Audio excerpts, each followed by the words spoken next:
Good evening, good morning, and namaste to our friends who have joined us from across the globe to this very special two-day conference on a roadmap for Indo-Pacific regional cooperation in a post-COVID world. When we talk of Indo-Pacific cooperation, for it to be fruitful, I think it's important for India and US to be on the same page strategically, right? Prior to the COVID-19 outbreak, there have been several discussions on connectivity, security, trade, and non-proliferation that had taken place in the context of the Indo-Pacific region. However, it is important to recognize that the current changes, as we see in a post-pandemic world, and more so in terms of things that have taken place in the international arena in the recent past, requires us to ideate, rethink, and also suggest a roadmap for a successful development cooperation in the Indo-Pacific region. We have, over the next 2 days, stakeholders from across the sphere, academia, government, diplomats, think tanks, to come and think about this topic. Again, like I said earlier, ideate and recommend a roadmap for a successful Indo-Pacific regional cooperation. It was with this background that the Indian School of Business, in partnership with the US Consulate General in Hyderabad, is organizing this conference. I want to again welcome all of you to this, and in particular welcome all my distinguished colleagues who are here on this virtual stage this afternoon. I first want to call Professor Madan Pilutla, who is the Dean of the Indian School of Business, to share his remarks. Madan joined us as the 6th Dean of the Indian School of Business in July 2021, while his association with the ISB as the Dean is somewhat new, but he's no stranger to the school. He's been part of the founding faculty at the Indian School of Business, having taught here in the early years, and also as someone who's continued his association as the area leader of the organization behavior area.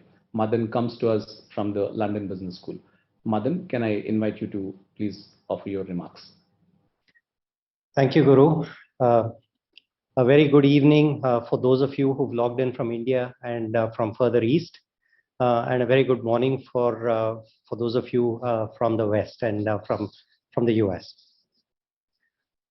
First, on behalf of the Indian School of Business, I welcome you all, the dignitaries and the participants to what I think is a very timely and a unique conference on Indo-Pacific cooperation.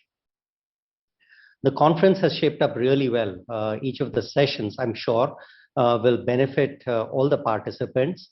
And the thoughts of the distinguished panelists on each of these panels that range from security to sustainability to economics.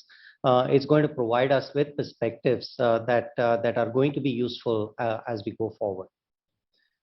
We at the ISB enjoy a very, very close relationship with the United States. We would like to start off by saying that the ISB is a product of two terrific schools, two terrific universities in the United States, Kellogg at Northwestern and Wharton at the University of Pennsylvania. So we have that connection. We also have a very strong connection with the US Consulate, with whom we work on several initiatives, including this particular platform. A mission for the ISB, and one of the reasons why it was set up originally in the late 1990s was when it was conceived, was there was a perceived need for a business school that participated in capacity building and in developing various institutions, mostly economic institutions in India. We do believe that this is not going to be possible without very strong cooperation with the US, but also without very strong cooperation with many international, with many kind of international connections. This conference, I believe, is likely to add immense value to the relationship that we would like to build with various kinds of partners, and also strengthen, hopefully, the diplomatic dialogue on development. We currently are witnessing many events on the global front that will have an impact on the Indo-Pacific, but also on the world in general. And I'm sure that there will be robust conversations in this conference that will reflect on these developments and strengthen some of these the diplomatic conversations that people are going to be having. As I pointed out, the India and the United States have a very strong partnership and are working on multiple fronts. This is one such front, which I, again, as I noted, I'm delighted that that the ISB is partnering with the US Consulate here in Hyderabad in putting together something that is going to be of great value. With this very brief note, I welcome you all, and I wish you a fruitful and a very impactful conference. Thank you. Thank you very much, Dean Pilutla, for those remarks.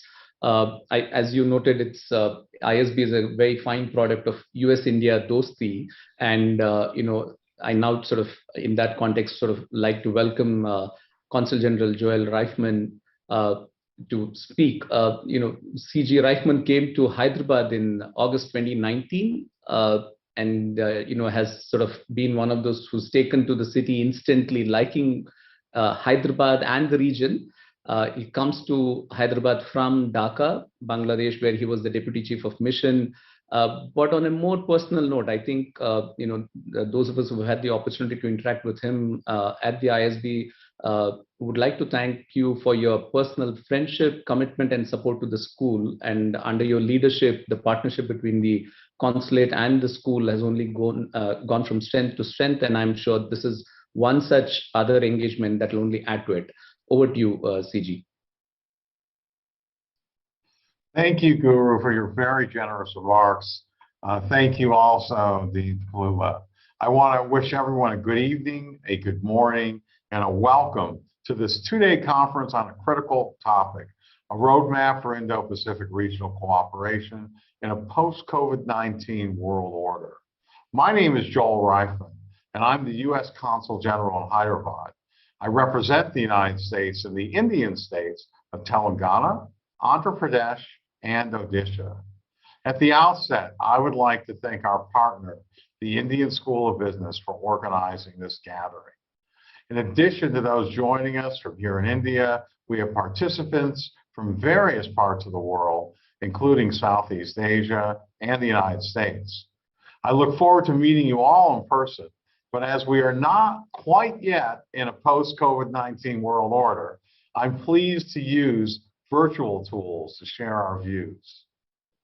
The United States is part of the Indo-Pacific region and therefore has long recognized it as vital to our collective security and prosperity. Today, in the 21st century, the strategic value of this region to the United States has only grown. It currently comprises over half the world's population and 60% of the world's economy. So why is Hyderabad, in India's newest state of Telangana, particularly relevant to this discussion? The government of the United States opened our Consulate General in Hyderabad in 2008. And at the time, Hyderabad was not an obvious choice, but it turned out to be a prescient choice. Our host city, Hyderabad, is the fastest growing large city in India and hosts three sectors that are critical to Indo-Pacific growth and security. Those sectors are number one, IT and IT services, number two, pharma and biotech, and number three, defense and aviation. For IT services, Hyderabad hosts the largest campus outside the United States for 5 of the largest companies in the world: Apple, Amazon, Facebook, Google, and Microsoft. Service firms such as Deloitte, Goldman Sachs, and MassMutual are also present and expanding. And it's noteworthy to note that the CEOs of Microsoft, Sundar Pichai, and Adobe, Shantanu Narayan, and MasterCard's former CEO, Ajay Banga, all studied just down the road at the Hyderabad Public School. The city is also a global biotech and pharmaceutical powerhouse, producing more than 40% of India's bulk drugs and more than 1/3 of the world's vaccines. I'm proud our consulate helped to facilitate $50 million from the U.S. Development Finance Corporation to local firm Biological E to finance 1 billion doses of COVID vaccine for global distribution by the end of the year. I'm also proud that this achievement was a Quad initiative, with India and the United States joined by Japan and Australia. Hyderabad's other storied vaccine provider, Bharat Biotech, collaborates with the University of Wisconsin and other US partners such as FluGen. And perhaps equally importantly, Biological E's Mahima Datlat and Bharat Biotech's Suchitra Ella provide outstanding examples of female CEO leadership, along with Apollo Hospital's Sangeeta Reddy. Hyderabad has also emerged as a hub for some of the world's most renowned aerospace and defense firms, namely Boeing, Lockheed Martin, Pratt & Whitney, GE, Raytheon, and Honeywell, all of whom have made significant investments here. In partnership with Tata Aerospace Limited, Boeing manufactures Apache helicopter fuselages. Lockheed Martin, also in partnership with Tata, manufactures C-130 cargo plane empennages, and I didn't know what an empennage was, but it is a tail section, and also F-16 fighter jet wing sets. Overall, about 150 US firms call Hyderabad home, making it no surprise that Hyderabad was recently ranked as one of the world's most dynamic and livable cities. One of my first visits as Consul General outside of Hyderabad was to visit Visakhapatnam, otherwise known as Vizag, in Andhra Pradesh.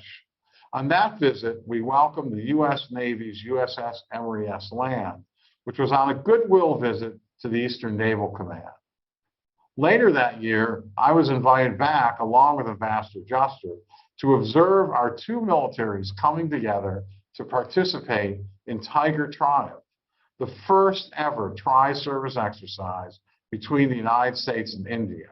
And it significantly upgraded our experience as strategic defense partners and enhanced our capacities to address humanitarian assistance and disaster response. I've made multiple visits to Vizag since, most recently as the co-head of delegation for the United States, along with Pacific Fleet Commander Admiral Samuel Paparo, to participate in the Indian Navy's biennial Milan exercise, along with representatives from 38 other countries. By the way, Milan is not the city, it's Hindi for gathering. And Vizag is a vital nexus in our security partnership. Military exercises like those referenced above increase interoperability, build partner capacity, and promote regional strength and peace throughout the Indo-Pacific.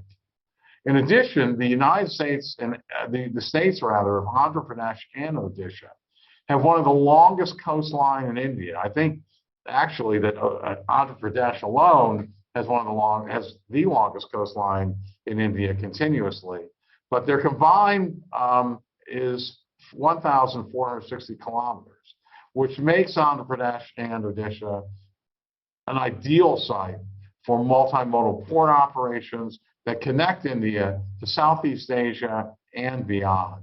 In December, I visited the city of Puri in Odisha and learned about historical maritime linkages between India's east coast and the broader Indo-Pacific. Kalinga, one of the ancient names of present-day Odisha, that empire had maritime connections with Southeast Asia approximately 2,000 years ago. This interconnectedness has been the rule for centuries, and it established not just trade ties, but also religious and cultural exchanges across the regions. Its maritime geography also makes Odisha vulnerable to natural disasters. The Indo-Pacific more broadly is likewise vulnerable to the negative effects of climate change, which has led to rising sea levels and warming waters. As a result, however, Odisha leads by example and has developed effective cyclone disaster management capabilities centered around community-based preparedness, to mitigate the effects of natural disasters. This model has valuable lessons in disaster management and risk mitigation for other countries in the region that face similar risks. This conference reaffirms the importance our government places on engagement around the themes inherent in our collective challenges in the Indo-Pacific. And it should also highlight the importance of engagement with subnational governments like those of Indian states in our foreign policy discourse. In India, state governments today are positioned to lead the charge in many policy areas delegated to them by the Indian Constitution, including many policy areas on the concurrent list, such as electric power, education, and also forest management. Finally, I would be remiss if I did not at least touch on the subject of Russia's premeditated, unprovoked, and unjustified attack on Ukraine. A few weeks ago, most of this audience would find scant linkage between events in Ukraine and the Indo-Pacific.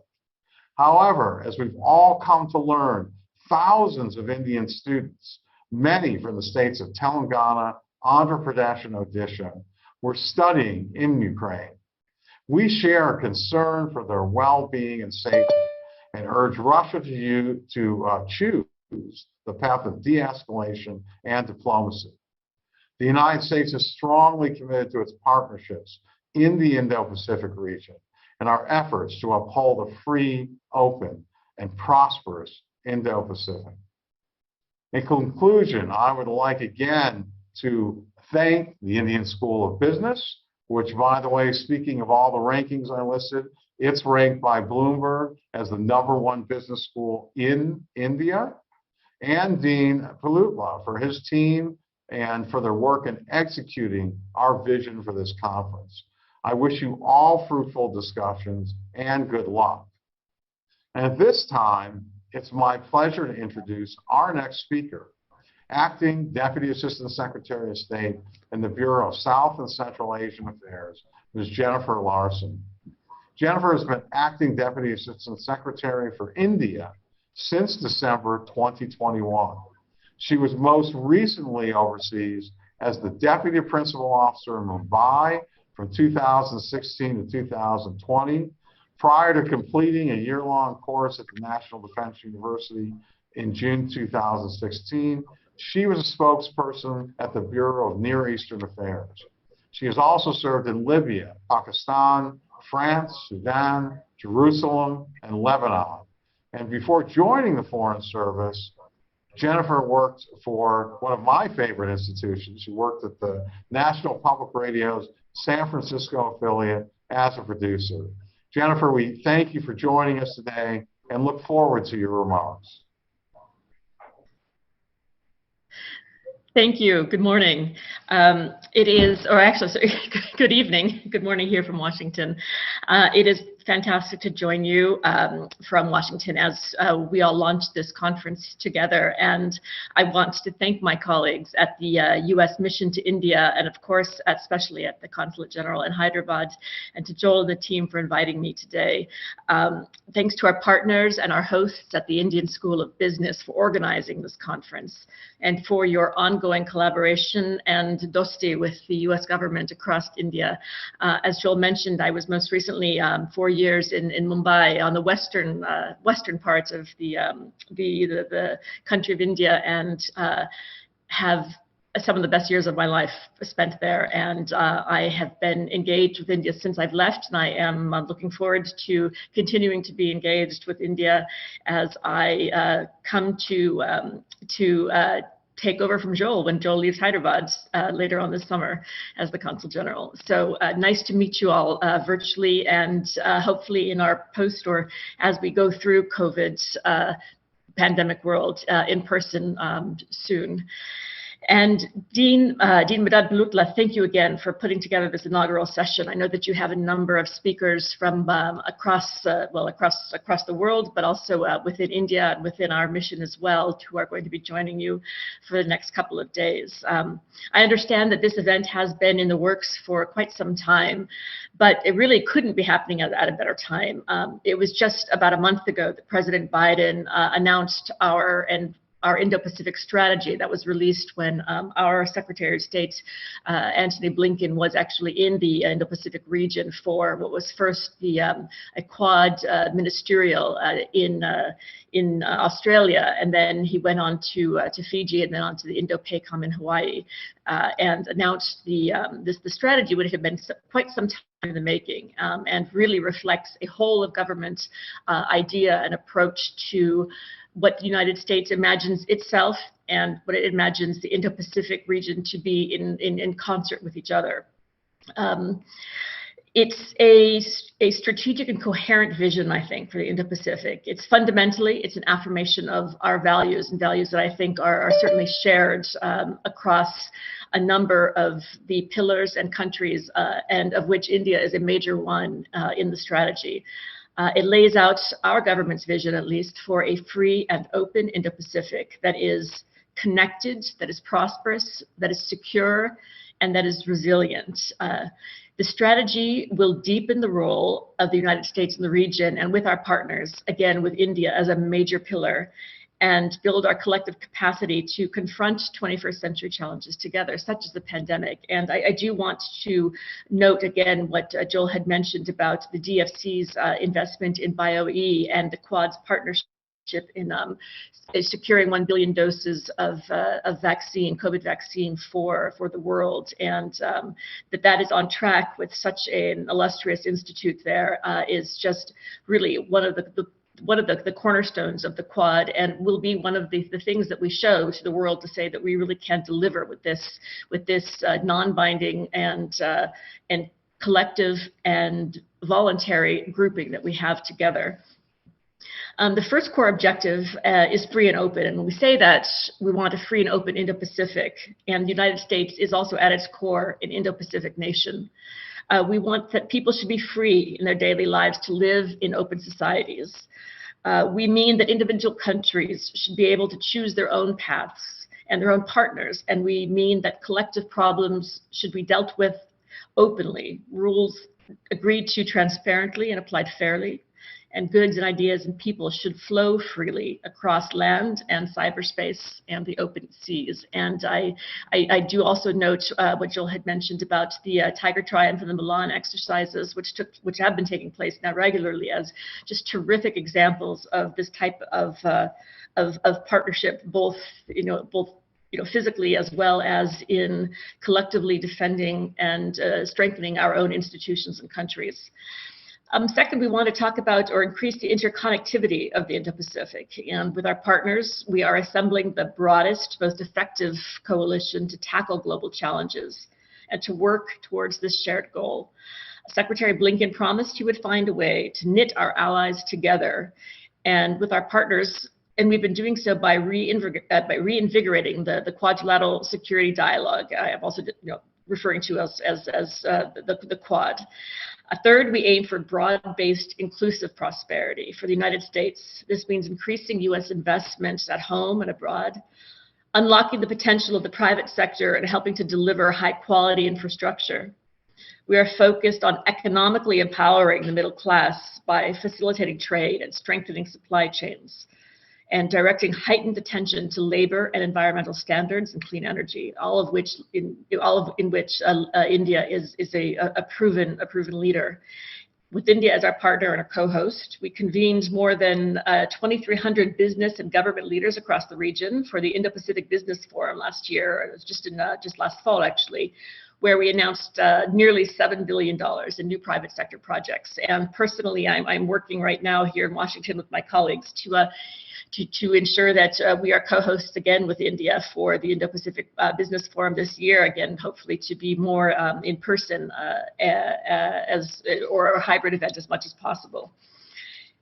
Fourth, we are cognizant of our shared security challenges. As threats to security continue to evolve, we have focused our strategy on integrated deterrence. It's about reinforcing our strengths so that we can keep the peace, as well as we've done in the region for decades, and with peace and stability through a rules-based order in the Indo-Pacific and, of course, beyond. And fifth, we aim to help the region become more resilient, whether in the face of the next pandemic or in dealing with the effects of climate change. People across the Indo-Pacific are already feeling the catastrophic impact of climate change. 70% of the world's natural disasters strike in this region, and over 90 million people in the region were affected by climate-related disasters in 2019. And we are leading efforts to bring the international community together to try to resolve bottlenecks and build greater resiliency against future shocks. I would like to, in conclusion, congratulate you all for convening this important conference on the Indo-Pacific and coming together to share your experience and your views of how we can all work together for prosperity and security of this extremely important region. And I look forward to being able to listen in and share in some of the panels over the next couple of days. And thank you again to our hosts from the Indian School of Business and for the Consulate General in Hyderabad. So with that, I thank you again. Thank you so much, Jennifer. And, on behalf of all of us here, may I sort of take this opportunity to welcome you in advance to Hyderabad as you make your way back to India and to Hyderabad. And we look forward to sort of hosting you and meeting you in person. Thank you. I now invite G.V. Prasad, co-chairman and managing director of Dr. Reddy's Laboratories, the $2.3 billion India-based multinational pharma company. And he's also a member of the executive board of the Indian School of Business, an ardent supporter of the school, and we're grateful to you, Prasad Garu, for that support and your sort of guidance. In his current role, he's looking at sort of long-term value and long-term orientation and values of the organization, but also sort of looking at innovations in science, technology in the space in general. On a sort of more personal note, I think some of us are fortunate to look at some of the most beautiful photographs of birds that he manages to capture. It's almost as if when he has his camera out, it appears that the birds come there right in front of his shutter and sort of ready to pose. With those few words, over to you, Mr. Prasad. Thank you very much, Guru. Thank you for inviting me to address this very august conference. Very good evening to all my colleagues here and all the speakers as well as participants from India, and good morning to the participants from the US. I'm very privileged to be a part of the ISB organization as a board member. It is a fantastic product of thinking about thought leadership between the US and India, inspired by some of the best institutions in the world, based in UK and the US. And I also, being part of a pharmaceutical company from Hyderabad with interests around the world, it's a matter of great interest for me to understand the geopolitical cooperations, collaboration, and various trade agreements. As Dr. Reddy's, we have interests in the US. Our largest market in the world is the US for us. And we also have interests in the Asia-Pacific region, as well as in Europe and South America. And we've seen, that the recent few weeks, we have seen the ongoing geopolitical tension has had a massive impact on trade as well as various aspects of global economies. And it makes us all the more urgent to cooperate, collaborate, and work together in a collective way to shape this regional cooperation. And as both Joel and Jennifer reiterated, the foundation principle of the Indo-Pacific region should be a broad understanding amongst all the countries for a rules-based, open, transparent, economic, and strategic paradigm. From the perspective of industry, the region needs to have a strong thrust in terms of in the areas of investment, trade, technology, and also work towards solving some of the global challenges that we are faced with. As a pharmaceutical company, we've worked closely with companies from all across the world, um, with innovators from the US, such as Gilead, Merck, and Pfizer, to make their products more accessible and affordable to many developing nations in the world. We also worked with a Japanese company, Fujifilm, to bring their anti-COVID medicine to many parts of the world. So the pharmaceutical industry is already a global, is an example of global collaboration between companies in the first world, second world, as well as in the developing markets. We already talked about vaccines and Hyderabad and the significance of India as a vaccines production center. But if you look at the world today, we have, of course, these two major challenges that Jennifer talked about, the pandemics and public health, and the need for collaboration across countries to be vigilant, to find solutions, and to prevent the next pandemic. And of course, the second one she alluded to was about climate change. Both of these are, global challenges which no country can solve on their own. It necessitates global collaboration in the region, collaboration between various parts of the world. And as a company, as a company, we also understand the importance of environment, social impact, and governance, ESG, which has become a big theme for all companies in the world today, driven by investors, stakeholders, public, and all of them putting positive pressure on companies like us to take the lead in ESG.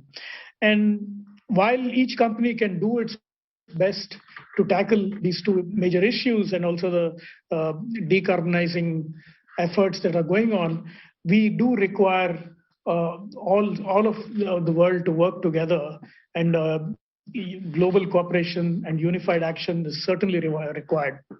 And I think conferences like this will bring greater understanding of how nations can collaborate and make the planet more sustainable.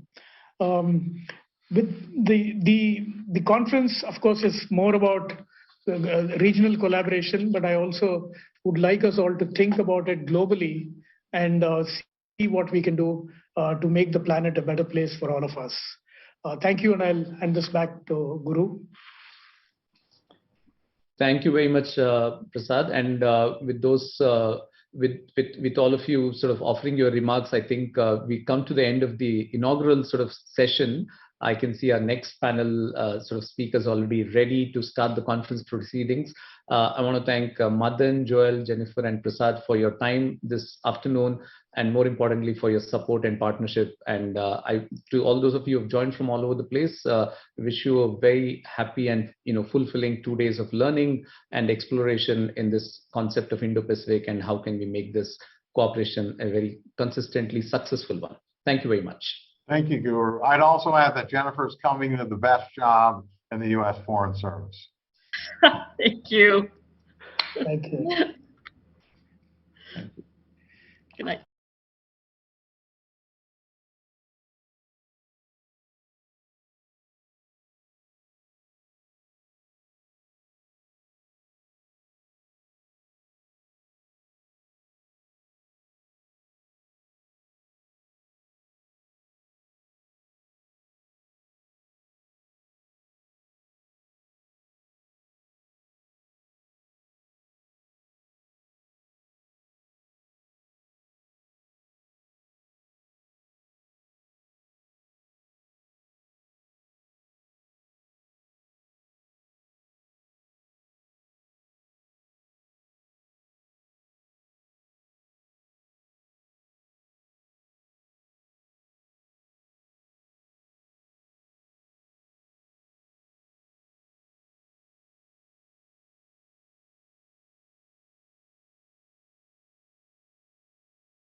Guru, for an amazing session. And a very good evening, everyone. And my name is Utsav Saxena, and I'm pursuing PGP at Indian School of Business. And moving on, we had a very good inaugural session, and we will continue with in-conversation session in which we would get to understand the various elements shaping the geopolitics of the region. It is my pleasure to introduce the speaker for this session, Ambassador Shiv Shankar Menon. Ambassador Menon is a visiting professor at Ashoka University. Menon was the Foreign Secretary of India and High Commissioner of India to Israel, Sri Lanka, China, and Pakistan. His long career in public service spans diplomacy, national security, atomic energy, disarmament policy, and India's relations with its neighbors and major global powers. He has also served as National Security Advisor of India under Dr. Manmohan Singh. In 2010, he was chosen by Foreign Policy magazine as one of the world's top 100 global thinkers. He currently serves as chairman of the advisory board of the Institute of Chinese Studies in New Delhi, and he speaks Chinese and some German. And I would hand over the session proceedings to Professor Happymon Jacob, who is a columnist and commentator. He serves as an associate professor of diplomacy and disarmament at the School of International Studies, Jawaharlal Nehru University, and the founder of Council for Strategic and Defense Research. He is the author of highly captivating books, Line on Fire and Line of Control, based on his on-ground personal experiences. He was invited to be in residence at the Rashtrapati Bhavan by the President as an inspired teacher in June 2015. Over to you, Professor Jacob. Thank you, Utsav, and thank you, Sridhar, for this invitation. Professor Garu, good to see you here. Ladies and gentlemen, good evening to all of you. I'm currently recovering from COVID, so if I sound a bit incoherent, COVID has to be blamed at least partly for the incoherence. Ambassador Menon, it's a great pleasure and honor once again to have this conversation with you today on shaping geopolitics in the Indo-Pacific. I'm not sure where to sort of begin this conversation with you, but this session is, since it is framed as shaping the geopolitics in the Indo-Pacific, let me sort of pick your brain on what is it that really shapes the geopolitics of the Indo-Pacific. Is it the geopolitical competition primarily between the United States and China? Is it history, the long history of seafaring and exchange of ideas, ideologies, values, and people in the region, something you've written eloquently in your own book, India and the Asian Geopolitics? Or is it the economic intercourse in the region? On the last point of the economic intercourse, India's on trade with China in 2021 last year crossed $125 billion, despite our problems with the Chinese. We are literally fighting and trading at the same time. The US trade with China was around $615 billion in 2020. And bilateral US-India trade is over $150 billion. So economically speaking, in one sense, the Indo-Pacific is firmly linked to or tethered to China through deep imbalances of trade and commercial frameworks such as RCEP. So my point really is, or rather the question is, what will shape the geopolitics of the Indo-Pacific region? Is it going to be history? Is it going to be competition, or is it going to be economy? Thank you, everyone. Pleasure, always a pleasure to be with you. And I think one can count on you, COVID or no COVID, to ask the real question. Because this is the fundamental question. I mean, what shapes our geopolitics? My own view, and it's only my view, I cannot, say that this is accepted or the general view, is that, geopolitics is driven ultimately by certain long-term drivers. The geography, the history, of course, and the economics, but the economics in a very fundamental sense of the resource endowments and the comparative advantages that we build and the linkages among ourselves. So the simple answer to your question is yes to everything. But let's try and break that down, because the relationship between them is important. Geography, the Indo-Pacific is an open geography. The seas are one. They're all linked around the globe, actually. But they're open. It's an open geography in many ways. It's open because of the economic linkages that globalization has built across this space. And it's primarily a maritime space. And therefore, it is a positive sum space. If the sea lanes are secure, if trade goes on, everybody benefits. It's not like land, which is zero sum. Land belongs either to you or me, at least the way Westphalian states work, and the way we draw borders and boundaries and define sovereignty. So that geography, I think, has affected, as is a big explanation for why the Indo-Pacific is so important in the world today. Why the center of global gravity, whether it's of politics or of economics, today is really here in this part of the world.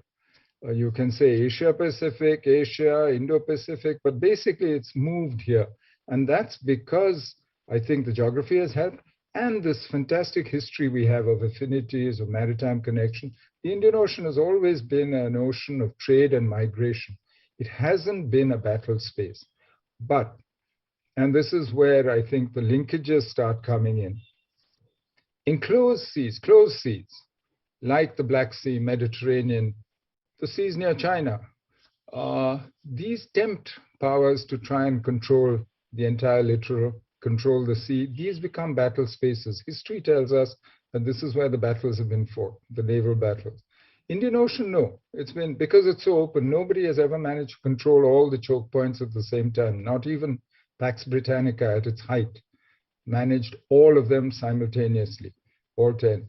So, secondly, there's a liberal argument that, economic linkages prevent strategic competition from getting too hot. I mean, there are various versions of this. People who eat McDonald's don't fight wars is one version. The other is about democracies. I mean, you can vary on this, but the basic idea is that if you trade, you create interdependence, you then don't end up in wars. That, I'm afraid, history doesn't support. I mean, Germany was the most interdependent with Britain before World War I. If you look at the strategic rivalry today between China and the US, that is the primary geopolitical fault line in the world, not just in the Indo-Pacific. And yet, look at the degree of their economic interdependence. And interdependence means dependence on each other, because each of them cannot do certain things to the other without hurting themselves as much, if not more.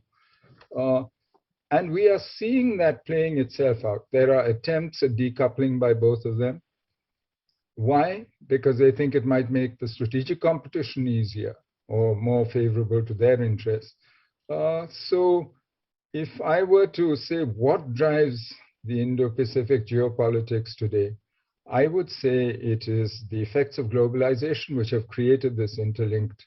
And it actually started even before the main waves of globalization, thanks to what Japan did in the 70s and 80s in Southeast Asia and Northeast Asia.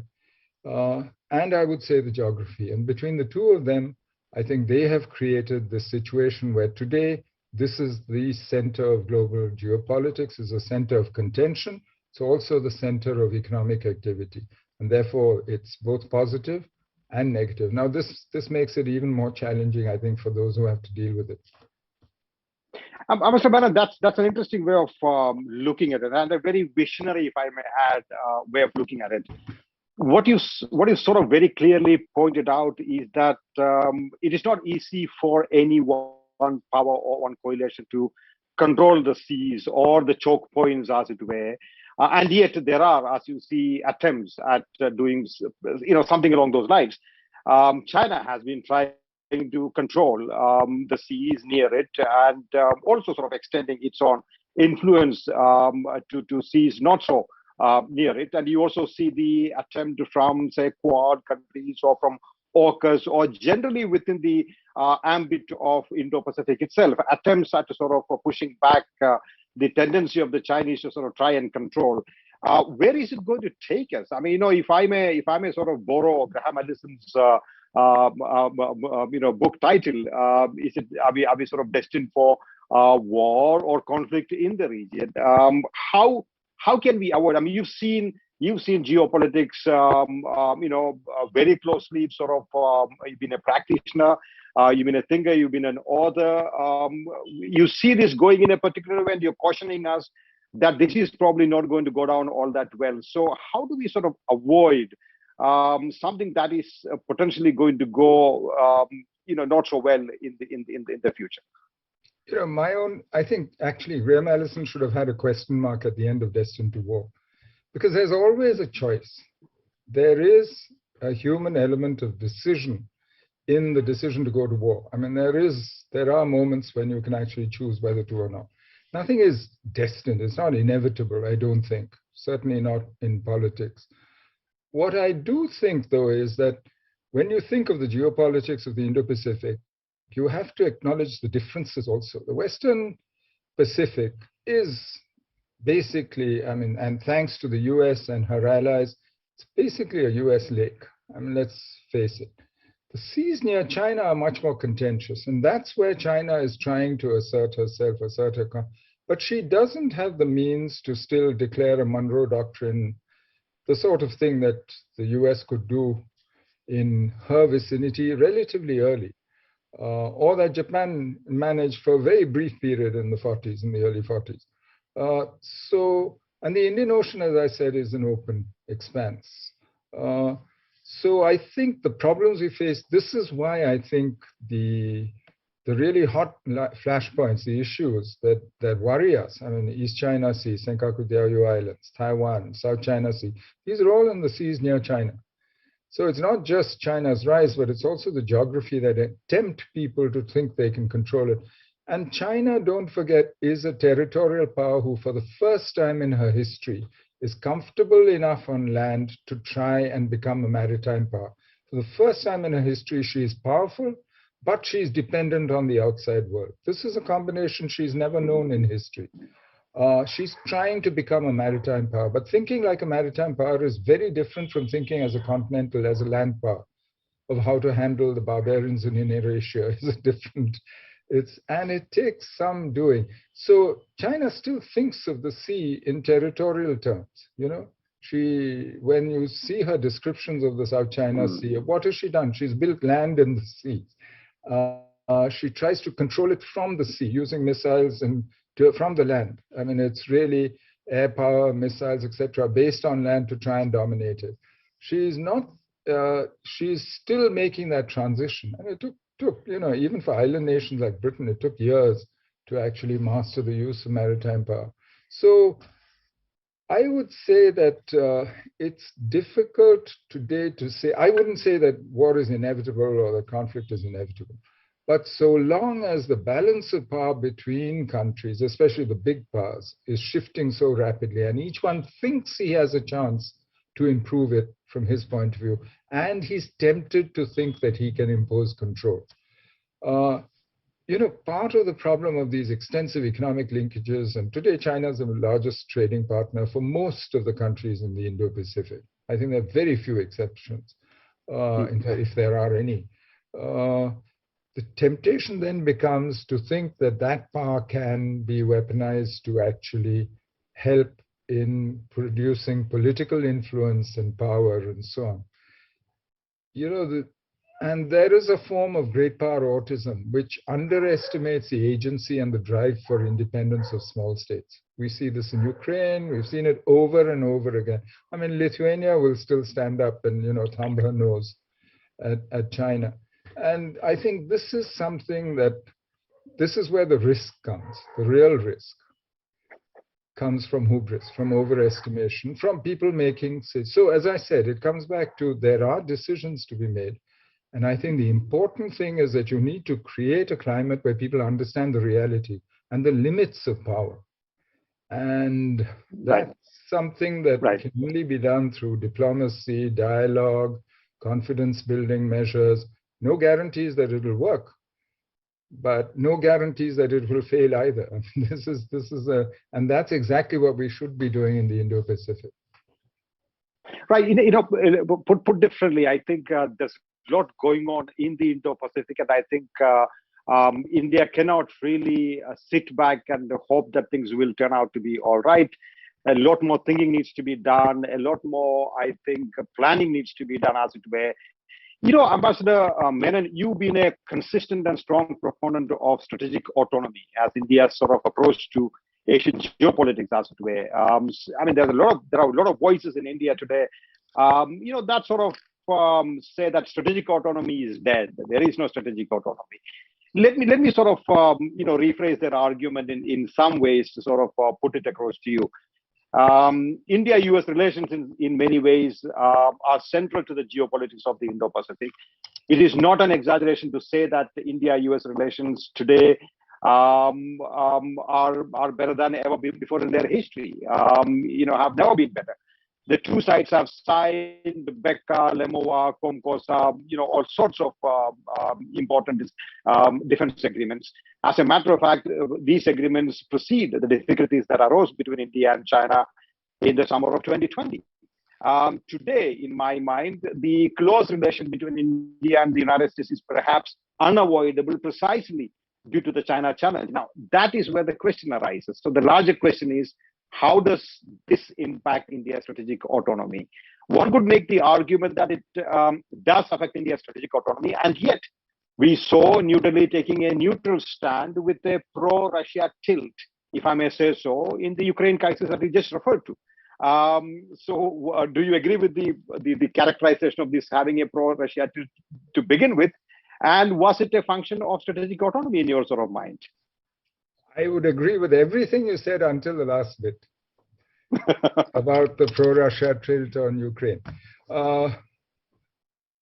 Let me start with the India-US relationship. Why have we transformed the relationship? Why have both sides put so much effort into it? Because we have common interests. It's not just a response to what China is doing. And as you said, this long predates what China did in spring 2020 in Ladakh, or even China's assertiveness in the South China Sea and so on from 2008 onwards.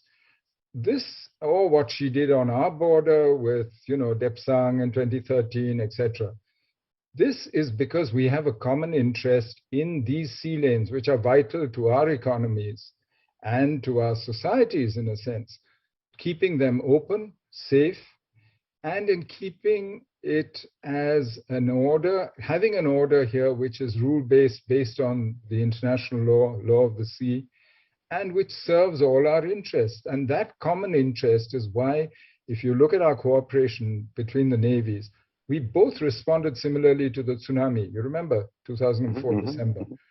That's where you can see the genesis of the Quad.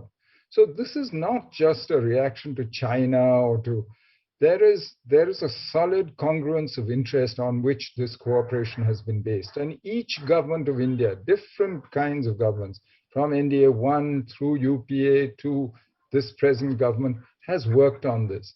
And successive US administrations, bipartisan, across the board, have worked on this. So, which has brought India-US relations, as you said, to the best place that they've ever been before. Does that affect strategic autonomy? No, because there's more to life than just the congruence. As I said, congruence, not identity of interest. There are other issues where India is both a maritime and a continental power. And this brings me to strategic autonomy. US and the West on continental Eurasia, quite frankly, are no longer present. They're not major commercial or economic players. After the withdrawal from Afghanistan, they're not present militarily either in Central Asia. And when you look at Eurasia across the board, and that actually, if you look at how did people vote in the General Assembly on the Ukraine resolution, it's very interesting. The Central Asians either abstained or were absent completely. 3 of them were not there, 3 abstained. South Asia, completely divided. Some voted for, condemning Russia and so on. Others abstained, like India, Bangladesh, Pakistan, China, all on the same side, by the way, here. That's not pro-China. Northeast Asia. You mean pro-Russia? It's not pro-Russia, no. But Northeast Asia, there was one who voted with the Russians, DPRK. There were others, China, who voted abstained. There were Korea, Japan who voted for. So Northeast Asia all across the board. The point I'm trying to make is that they chose, I mean, these regions each chose to follow their own interests. Today, what is the effect of the Ukraine crisis? The Europeans are talking of their strategic autonomy. They are talking of building their own defenses. They are now saying, and the West Europeans, there's talk of the EDF again. Germany is talking of rearming. What is that? That's strategic autonomy. So it seems to me that from an Indian point of view, the continental aspects of our security, where we do not have the same kinds of linkages that we have with the US in maritime security throughout maritime Asia, where we don't have that, and where, frankly, we need to work with other partners, whether it's Iran, whether it's Turkey, whether it's Russia, whoever. In those situations, I think it's natural that the best description of our policy would be strategic autonomy. I know a lot of people are so nervous of China's rise and this huge China that they think, no, this is not the time for strategic autonomy. But the fact is that India's interests and its stage of development, its location, everything is unique. So you cannot find other people who have exactly the same interests and who will protect all your interests with you or have the same commitment to them as you do. And this is a lesson that even Ukraine is Ambassador Menon, that, right, Ambassador Menon, that's sorry, please go ahead and complete my apologies. No, but so when you said, Ukraine, we took a pro-Russian stand, I think if you look carefully at what we said and did, it's very different from what the Chinese did, by the way. We're in touch with the Ukrainians. We've told them both to talk to each other, in fact, suggested that they talk to each other directly. We've spoken about, we were among the first to speak about the territorial integrity, sovereignty of Ukraine. I think maybe we could have taken one more step and called it, an invasion, which is what it was. But apart from that, I do think when you look at what we have said, we have made it quite clear that we don't think that an invasion or war is the way to settle these issues. And we have consistently pushed for a much more sensible approach to the problem by all sides, including the Russians. Now, the Russians, as a weaker party in the war of narratives, might be happy if you're not with the others. The Americans might be saying, no, if you're not with us, you're against us. Yes, I mean, that's okay. That's up to them. That's the way they fight their propaganda wars. It's always been like that, in fact, from the Cold War. But from an Indian point of view, right, that's not the way I see it. I don't see it as either pro-Russia. In fact, I see that what we've done so far, abstaining, etc., preparing the ground for an active Indian role, which can actually bring peace and limit the negative consequences from our point of view of the Ukraine crisis. Oh, that's an interesting point. I mean, I actually wanted to move away from the Ukraine crisis, but I think I have to ask this question. I mean, first of all, of course, I'm not a diplomat, but I think you have a resolution which calls for condemning the Russian aggression against Ukraine, and you can either say that I support the resolution which calls for condemnation, or say that I oppose the resolution which calls for the condemnation, or I say that I'm doing neither. By not saying anything, you are basically not condemning an aggression. To my mind, that is not entirely being neutral. Let's be clear. You're not supporting it. And you are not saying, you are not doing what the Chinese are doing, which is supporting the Russian line on issues. In fact, if you look at what Wang Yi said in his press conference, right, the way he presents the problem, very different from people actually often go back to your statement in 2014 and sort of say that which is by the way a part of this government's statements also, that there are legitimate interests on both sides which need to be accommodated, and the only way to do that is across the table. Right. My larger point was about the Indian mediation role. But let's look at how it comes to. I would ask you a question. So, how do you think the Ukraine crisis? Do you think it affects the geopolitics of the Indo-Pacific or not? I don't. I mean, to my I don't mean the secondary knock-on economic effects. That affects the whole world. You know, the spike in energy prices, fertilizer prices, food prices, which, and by the way, China actually in some ways is more exposed to these than we are. They're more integrated into that global and more dependent on the global economy than India is. And that will affect everybody in the Indo-Pacific, just like the world economy gets affected. But will it affect our geopolitics? Will it lead to a distracted US? Will it lead to no European involvement because they'll be so busy with trying to buid a new European order? How do you? You know, Ambassador Menon, my own feeling, and I'm certainly not the authority on some of these things, but let me sort of, you know, spell out whatever it is worth. I feel that, you know, there was a certain thinking early on when the crisis broke out that this is going to be used by the Chinese to sort of, you know, increase their own tentacles in the region. But I think the manner in which the West may have come together and the sanctions that are sort of imposed on Russia at this point of time may have been read differently by the Chinese at this point of time. The Chinese may be thinking, in my opinion, that hey, it's probably easy to talk about going to invade Taiwan, but once you do that, the after effects are going to be debilitating. So I think there may be some rethinking in Beijing. But having said that, I think from a larger geopolitical point of view, as you sort of yourself referred to, I think you're probably looking at the West and the United States of America more preoccupied with Russia and rebuilding the European security architecture. And therefore, the focus on the Indo-Pacific and focus on probably China to some extent will suffer in the medium to short to medium term. I mean, imagine this: you have a situation where the Americans have withdrawn from Afghanistan. They are pretty much non-existent in the Central Asian region. Their sort of you know, willingness to stay on in the West Asian region, thanks to their lack of interest in the energy resources. You know, you have enough resources in the United States of America itself. So all of this combines, you know, leads to a situation where you know, India is in a geopolitical location or geographical location, and this is what I'm going to sort of come to you in a second. One thing that your book makes very clear is that geopolitics shapes the choices that states make. And we are sort of caught in a political non-West, as it were. India sort of, and several people have written about it, including, I think, Raja Mohan, about India wants to be part of the political West, but we are sort of first in the political non-West. And again, as you pointed out, there is the oceanic space that is full of opportunities, and the continental space that is full of challenges. So I think going forward, India will have to be very careful and be calibrated about what choices it makes. I think this sort of takes me back to the earlier question that I asked.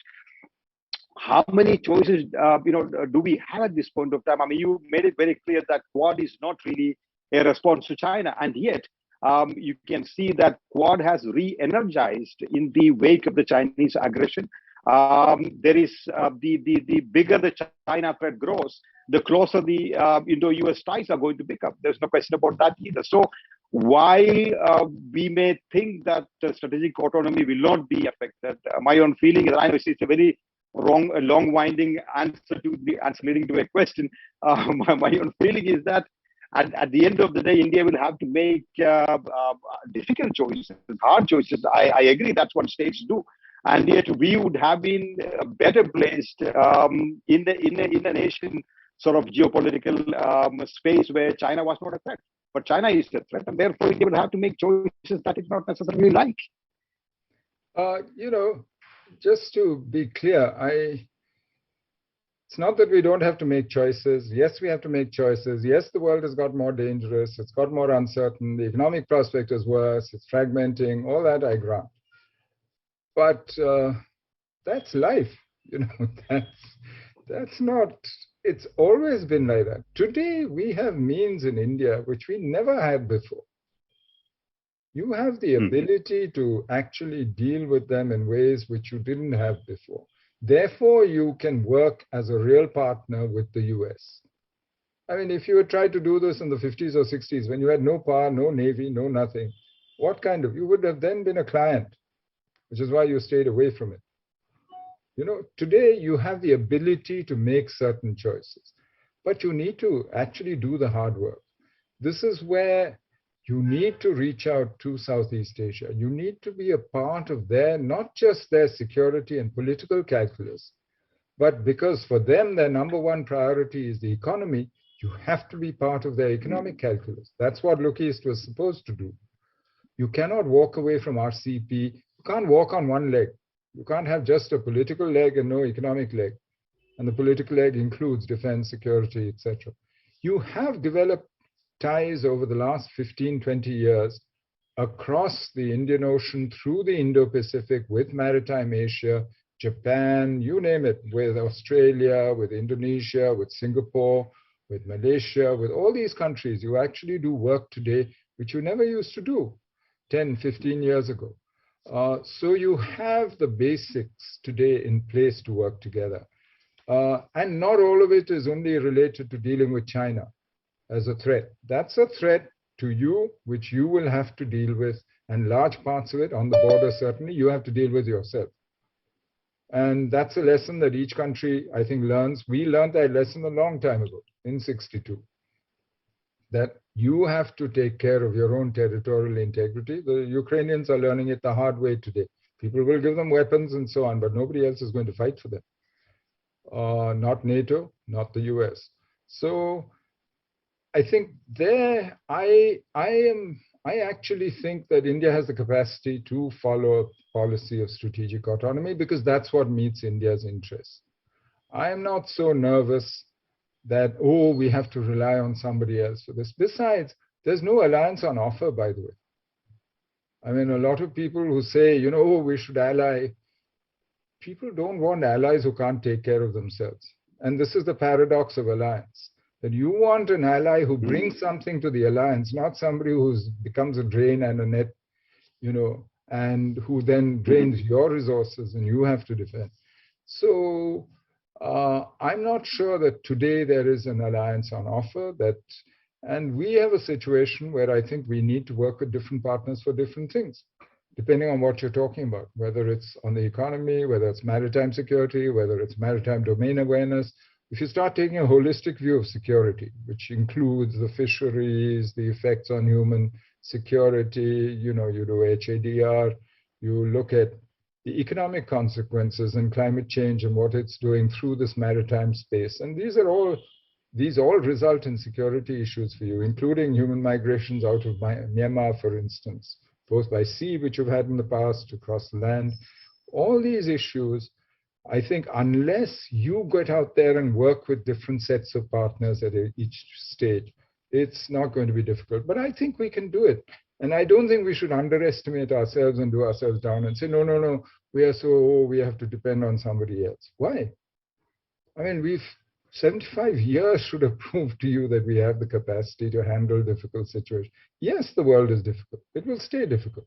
But I don't see why we don't have that confidence. And that worries me when people start displaying a lack of confidence. Because if you have the confidence, you would also then start using the means you have available. You know, you would have to follow much more active policies, whether it's in the subcontinent, in the Indian Ocean region, across the Indo-Pacific, through Southeast Asia, all the way into Northeast Asia. You know, Ambassador Menon, one of the things that you have very clearly highlighted in this conversation is that Quad is probably not the answer to everything. And yet you have also highlighted the fact that there is an emerging challenge that India faces. There's no question about that either. So I'm sort of... Let me just say, the Chinese seem to take it more and more seriously. So let's not do the Quad down either. The Quad is good. It is useful for us because it does more than deal with China. It's not just dealing with China. If it improves Chinese behavior, so be it. Good. That's collateral benefit, I would say. But it's doing other things as well. It's providing public goods in the region. It's contributing to maritime security. It's helping to create an atmosphere which actually is much more conducive to our interests. So let's not knock Quad. It's useful, but we should know its limits also. It's not going to solve our border problem with China. Yeah, I think the concern is really about the future of Quad as it were. I mean, with AUKUS taking some steam away, or rather, I mean, you should regard it as an extra arrow in your quiver. Yeah, okay, so what then is the future of India's China policy as it were? Quad can only achieve so much. I mean, some people would argue this is probably becoming a talking shop. You have too many things on the table, from from fisheries to scholarships to chips to whatnot. This is a party without. It so seriously then? If it's just a talking shop, which is useless, talks about too many things, why do the Chinese waste so much effort on doing it down? Well, just because the Chinese are taking it seriously doesn't mean it is. So you think the Chinese don't understand what's going on around them?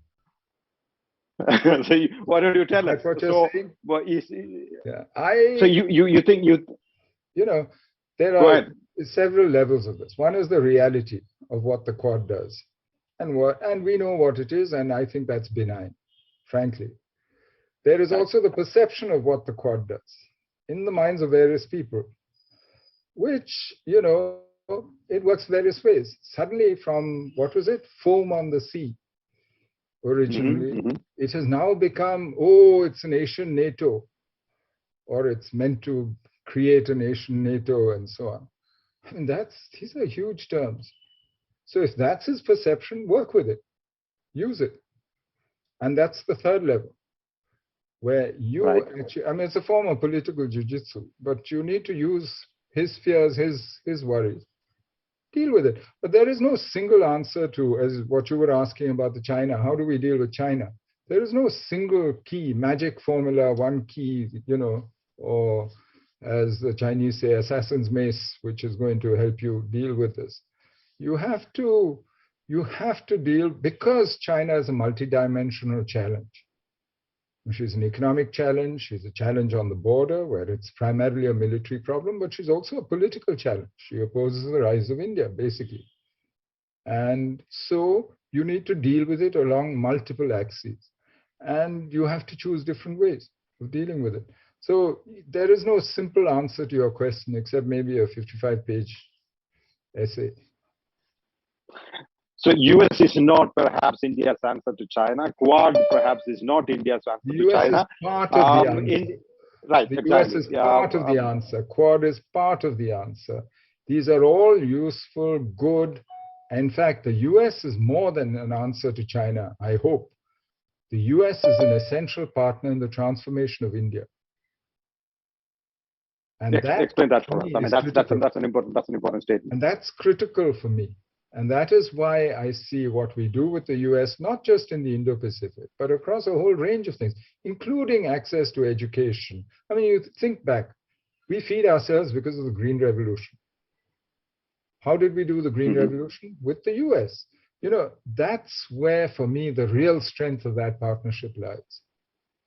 And in the other areas which contribute to transforming India, which help us to make India into a modern, prosperous, secure state. That's where, so it's not just about China. Tomorrow, if there were no Chinese threat, would we stop working with the US? Of course not.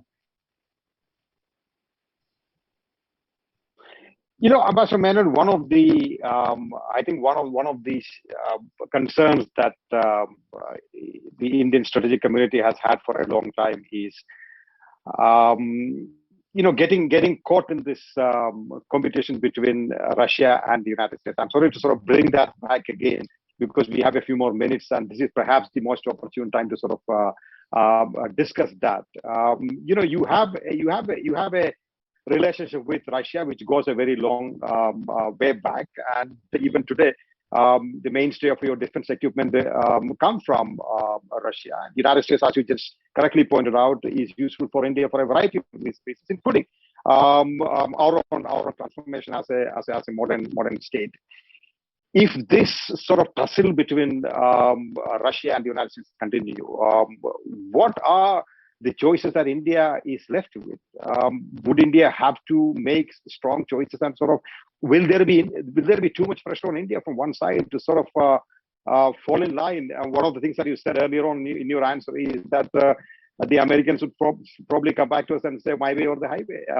Do you foresee such dangers going forward? It's possible, but I don't think it's likely for two reasons. One is, from our point of view, the US cannot do for us what Russia does today. I mean, for whatever reasons, the way they're structured, etc., they can't co-develop, co-produce BrahMos, nuclear submarines. These are not things that they are capable or ready or willing to do with us. The Russians can't replace the US, as I said, in terms of transforming India, in terms of our maritime interests. The Russians are just not there in the Indo-Pacific. They're not a factor at all. And the Indo-Pacific is critical to our future. So it's not a choice between them, therefore. From an Indian point of view, there's no choice between them. Secondly, I assume that they each have an interest in their relationship with India. Certainly, the Russian defense industry has one.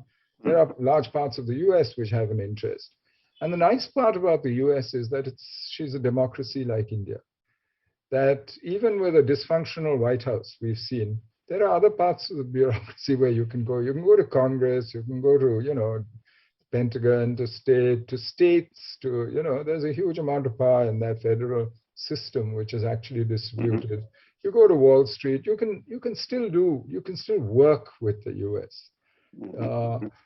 It's not a highly centralized autocratic system where everything depends on the will of one man. And that's an advantage. It might be frustrating, difficult to work with, but it's an advantage. So because they have an interest in us and we have no interest in choosing, for me, the logical thing, therefore, is strategic autonomy. We're back where we started. It's, where else? I don't see the alternative. I know people keep grumbling about it. And yes, it is a difficult path. And in individual cases, it's a hard choice. Where is the precise balance that gives you autonomy and the best result, best outcome? Because you're looking for outcomes here. That is always, and we will always argue among ourselves about what we should be doing, how much we should be doing, and so on. All that I take for granted. But I don't see another viable option, frankly. And thank you, Ambassador. I think we have no choice. To say you choose between apples and oranges, there's no choice. Right. I think we have sort of come to the end of the time allotted to us. But Ambassador Menon, that was excellent, wise, combative, insightful, and if I may add, professorial. Always a great. Thank you, everyone. Thank you. I really enjoyed that. Thank you.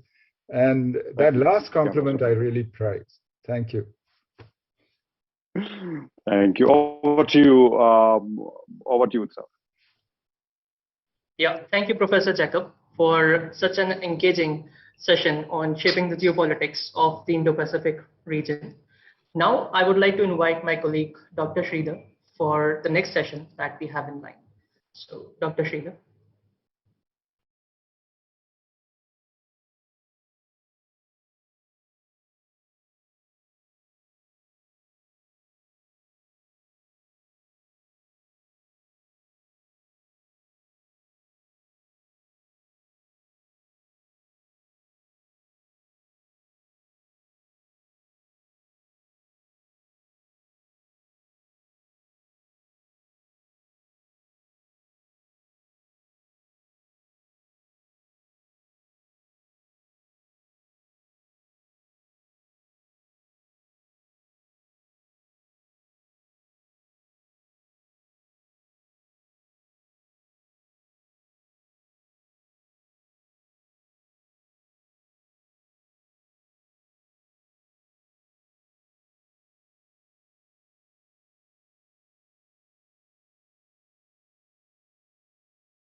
Okay.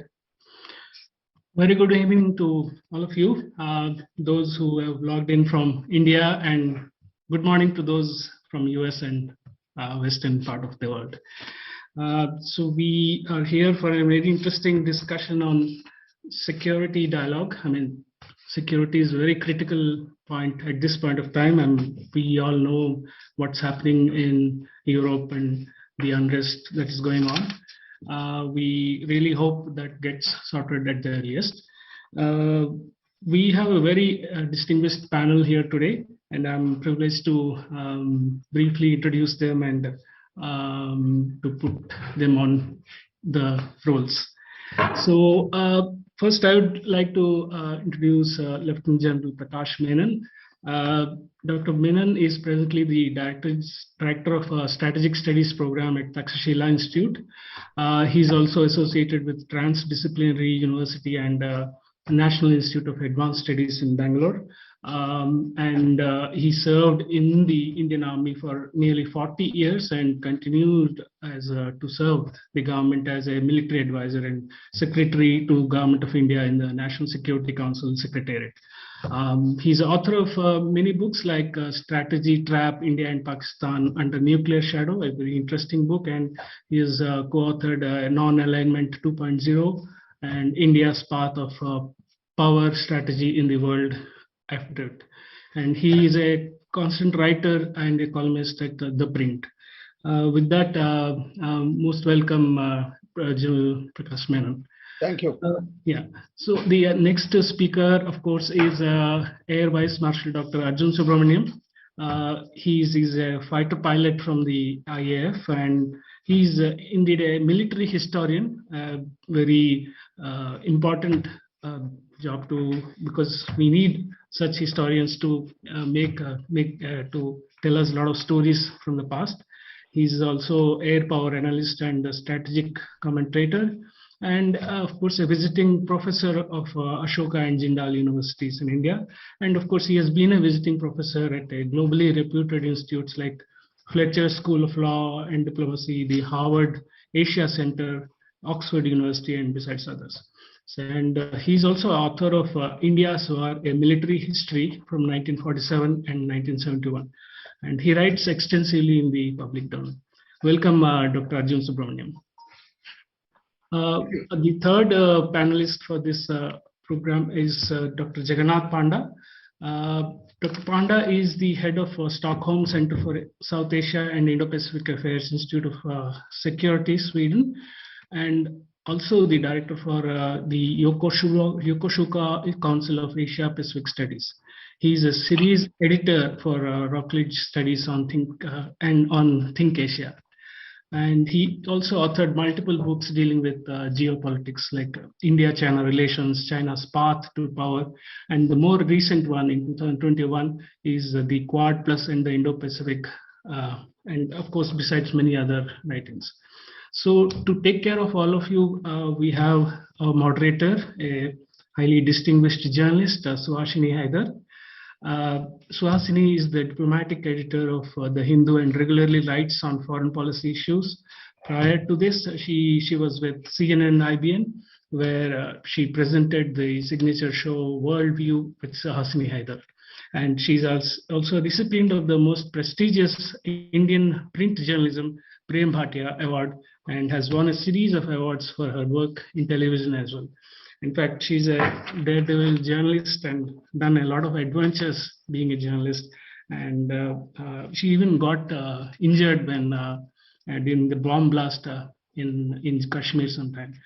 Maybe she will, of course, maybe she can refer to that sometime.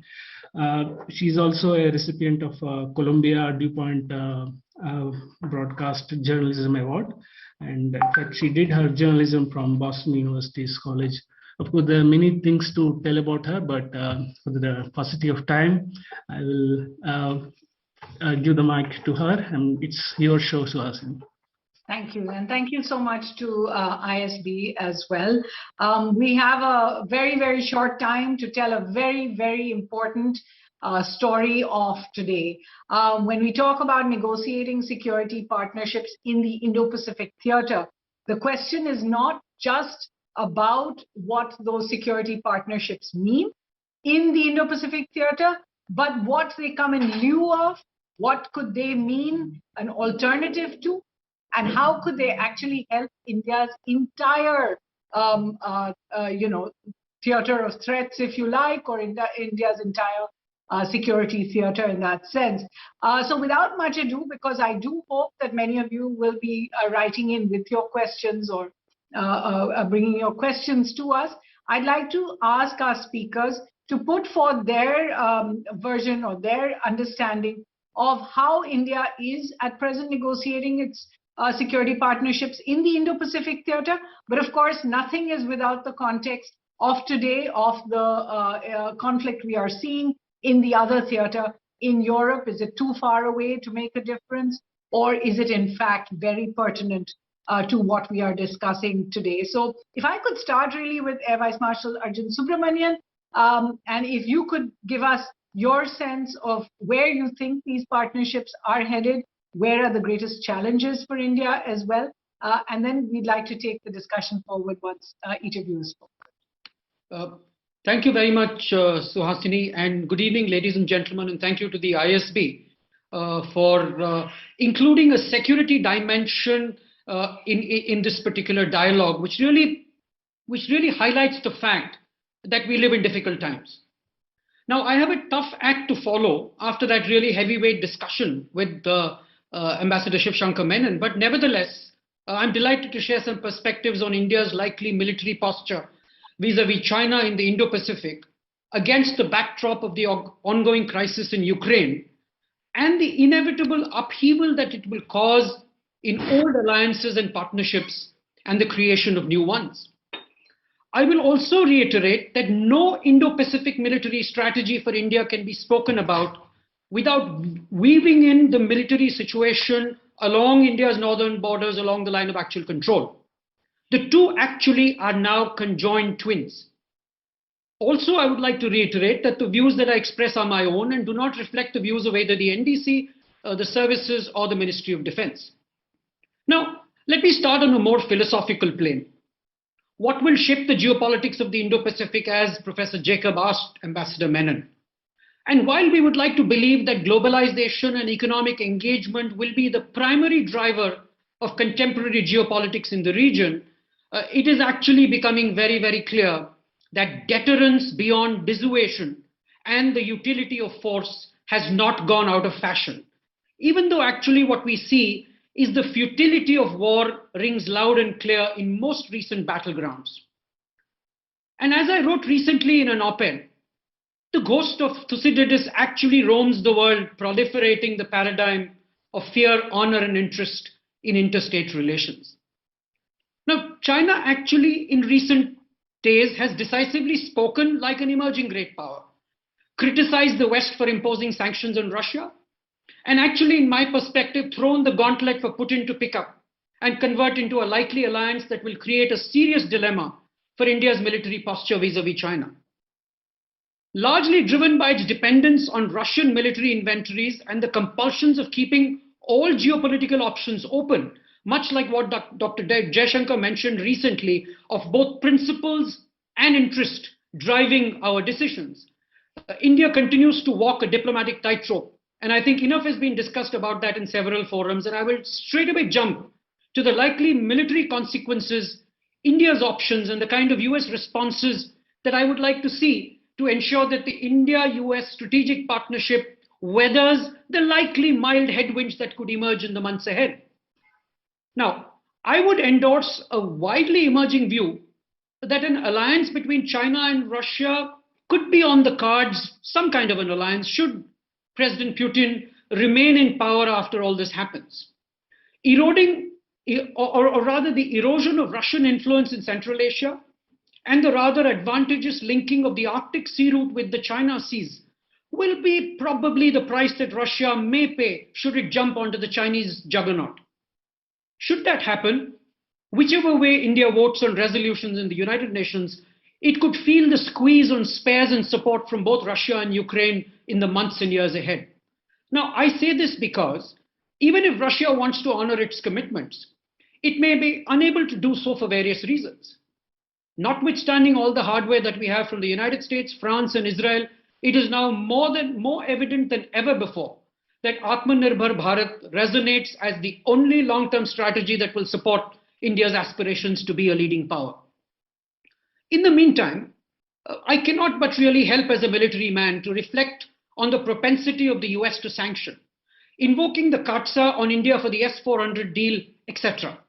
This would facilitate the Chinese playbook of inducing cracks in an adversary partnership. My suggestion to the United States: demonstrate strategic foresight and do not fall into that trap. Another important consequence for the Indian military is the likelihood of the US taking its eye off the Indo-Pacific ball to concentrate on Europe and Russia, akin to Cold War dynamics. Cold War warriors are already licking their lips in Washington, D.C., with folks like Elliot Cohen suggesting strategies to defeat Russia. Does the US have the bandwidth to focus on two hotspots? Unlikely. In such a situation, I guess the United States will increasingly look at India, Australia, and Japan to pull their weight in sustaining the objectives of the Quad and maintaining the rules-based world order and a level playing field on the global commons. I like the latter phrase, which is a level playing field, and not really the rules-based order, because who makes the rules, who follows the rules? Does this change much for India? Of course it does. But I will not talk about that because I want to straight get down to India's military posture, because I've got a gun against my head of 5 minutes. No change actually is envisaged in India's continental posture beyond suggesting that counter-coercive actions will need attention, with elements such as air power increasingly coming into play in several enabling and offensive roles, with partner support in areas such as filling critical intelligence and targeting gaps. In the maritime domain, it is actually the Indian Ocean region, its littorals, and the SLOCs that will occupy the mind space of the Indian Navy. The development of Andaman Nicobar Islands and Lakshadweep as springboards cannot be overemphasized, even as accelerated focus on developing serious and credible out-of-area contingency capabilities, more commonly known as expeditionary capabilities, must gain momentum even if it has to be limited and from existing resources. Last couple of points. Notwithstanding periodic murmurs from the US that India must commit more to the partnership and the Quad, I will argue that over the last few years, Indian diplomacy and its military have worked really hard to create good interoperability, even without an alliance. Just look at the numbers. Over the last 10 years, I think the US military has engaged in more military exercises with their Indian counterparts than with their traditional NATO partners. Does that not say something? And contrary to what some believe, I do not think that there is any skepticism within the Indian strategic establishment about AUKUS.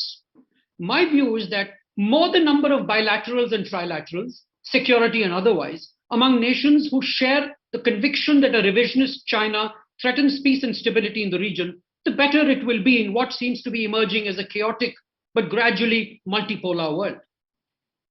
Indian air power, actually, will be stretched across the northern, western, and Indo-Pacific, and will need a real juggling act and high operational readiness to operate across multiple domains. And I think that is about the time I have. Back to you, Suhasini. Well, thank you so much for packing so much into those 5 minutes. Dr. Jagannath Panda, you had written recently actually about this balance. That really is what everybody is talking about. It's a balance between India's Indo-Pacific commitments and its traditional partnerships. It's a balance between the SCO and the Quad, if you like. It's certainly a balance between India's continental challenges and those it seeks to deal with in its maritime sphere. Give us a sense of where you think the most important security partnerships in the Indo-Pacific will be. Thank you very much. At the outset, let me thank Honorable Chairperson, ma'am, for this kind note. And also, it's a pleasure to be with this distinguished panel. I'm a little jet lagged, just checked into my hotel in 5 minutes back. So if I'm losing my flow, kindly bear with me and correct me. This is my first day in Sweden. I just joined with my new think tank here in Stockholm. I think the theme is security partnership we are talking about here. And I think in the context of India, I think there are multiple issues that we need to revisit, particularly in the context of the current Eurasian crisis, the Russia-Ukraine conflict in the regions. Now, when we're talking about security partnership, there is a traditional way of looking at the security partnerships that is primarily from the viewpoint of national security interest or national interest. And I think when we are talking about traditionally about India's security partnership, we have tried to factor it within India's national interest, and that's what the previous speaker was primarily pointed out. But I think I would also argue that there are countries, those who are also factoring national interest along with the foreign policy interest.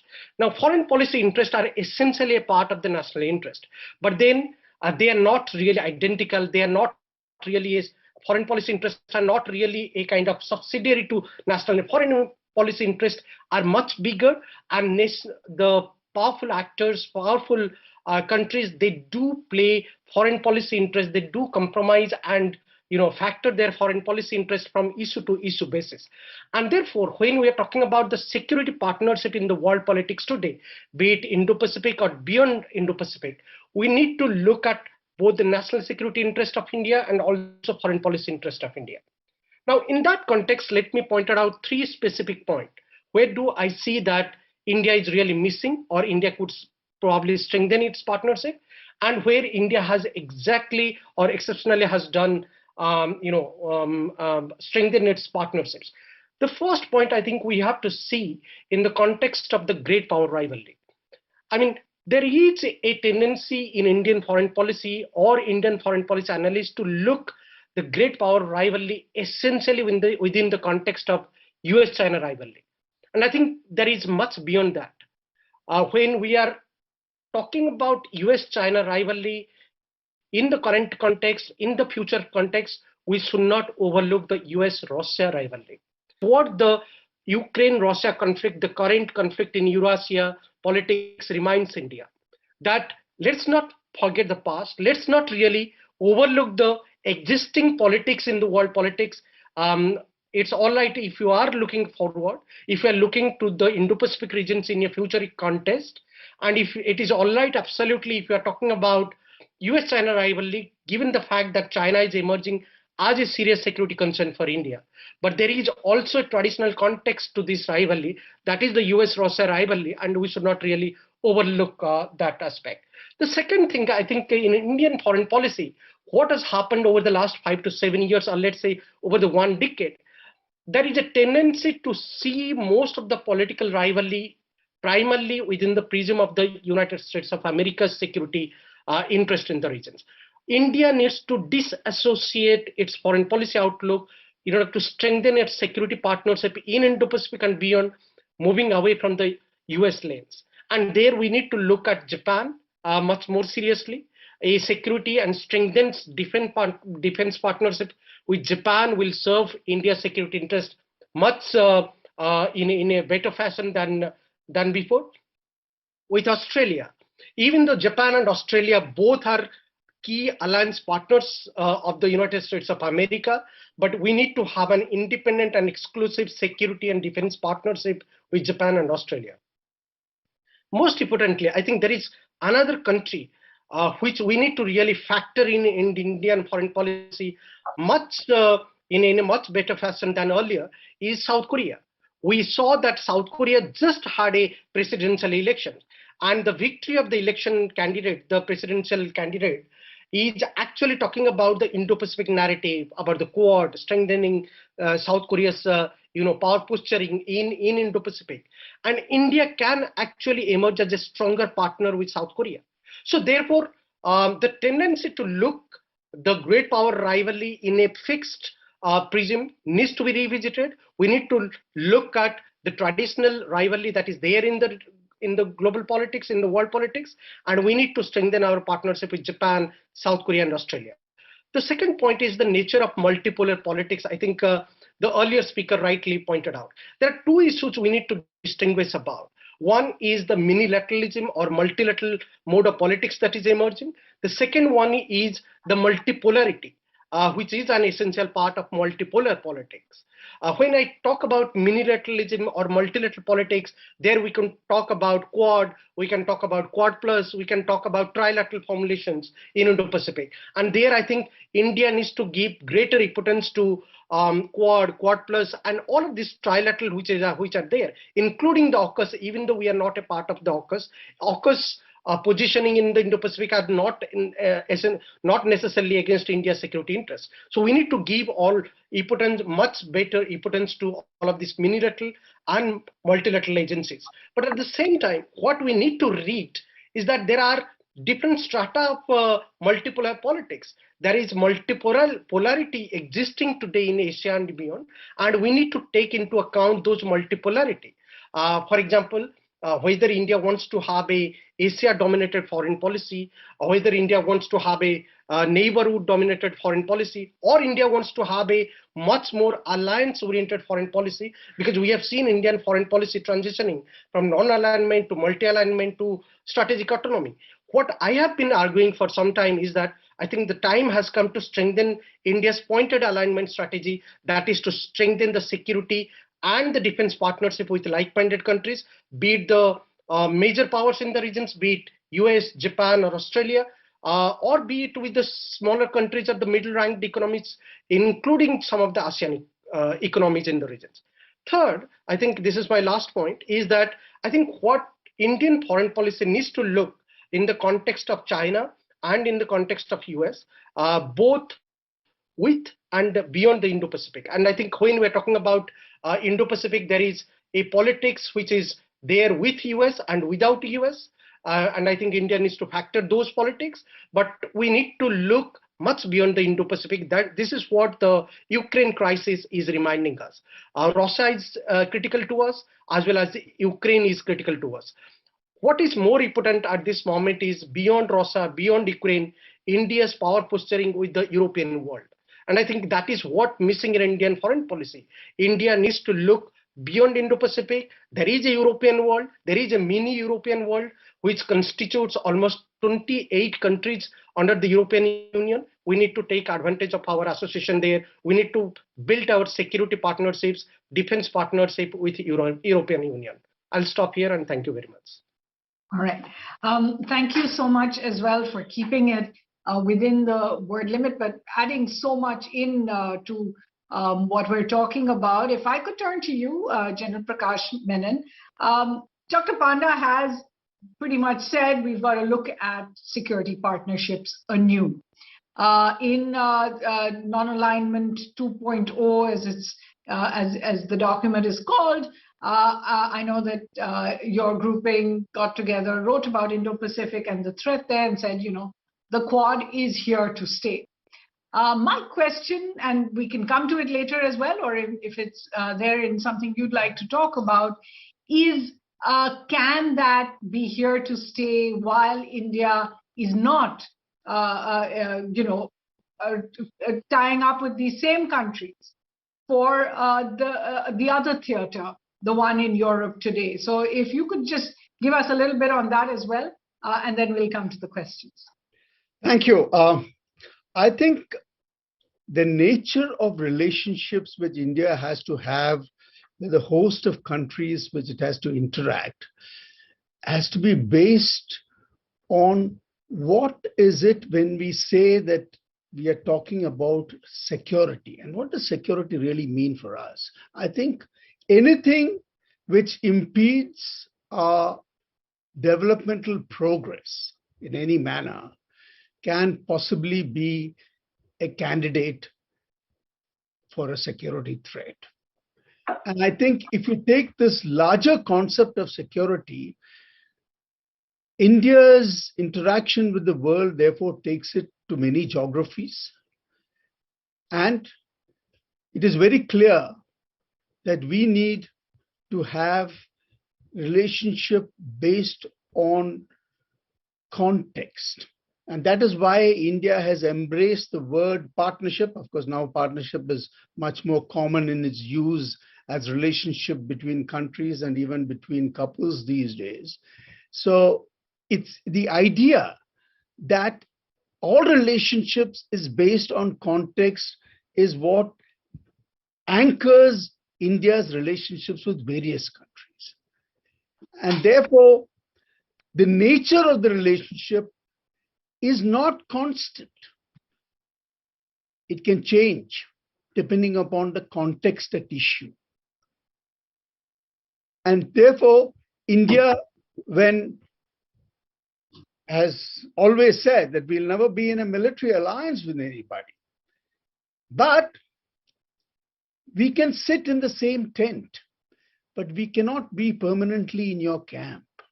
And I think that has been one of the philosophical postures, strategic postures that India has adopted much more than we have arrived at this point in time.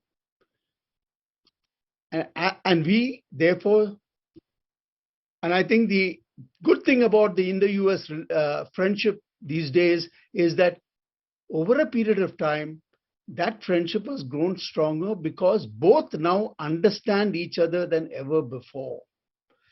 That the Americans can probably be sympathetic to how we are actually looking at Ukraine, the postures we have taken, than they would have been 10 years ago.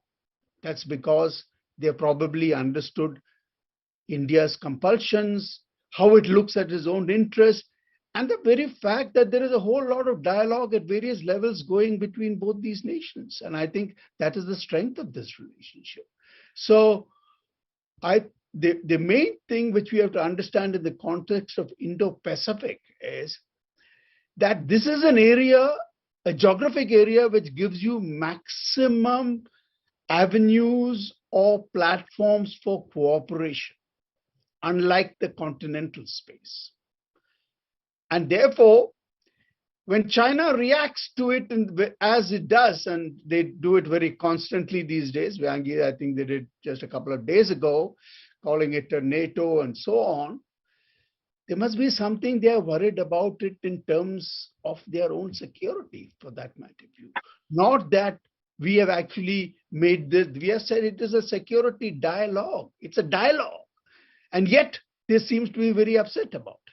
So the fact that they are upset must at least make us realize the value that what we are doing is probably got certain values which we are probably like, that's where we are actually wanting to head. But the point is that security cannot purely be looked at in military terms. That this is not purely the only aspect of security which matters. Not that military does not matter, but it's got a much larger space which can cover whether it is interconnectivity, whether it is in the digital arena, and so on.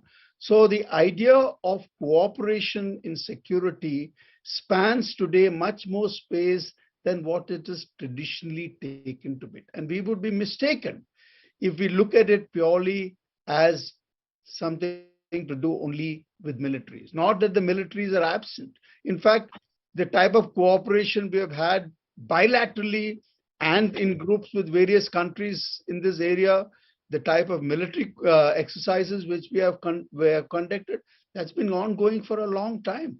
Much more even before Quad took gained its traction soon after the Chinese in Ladakh.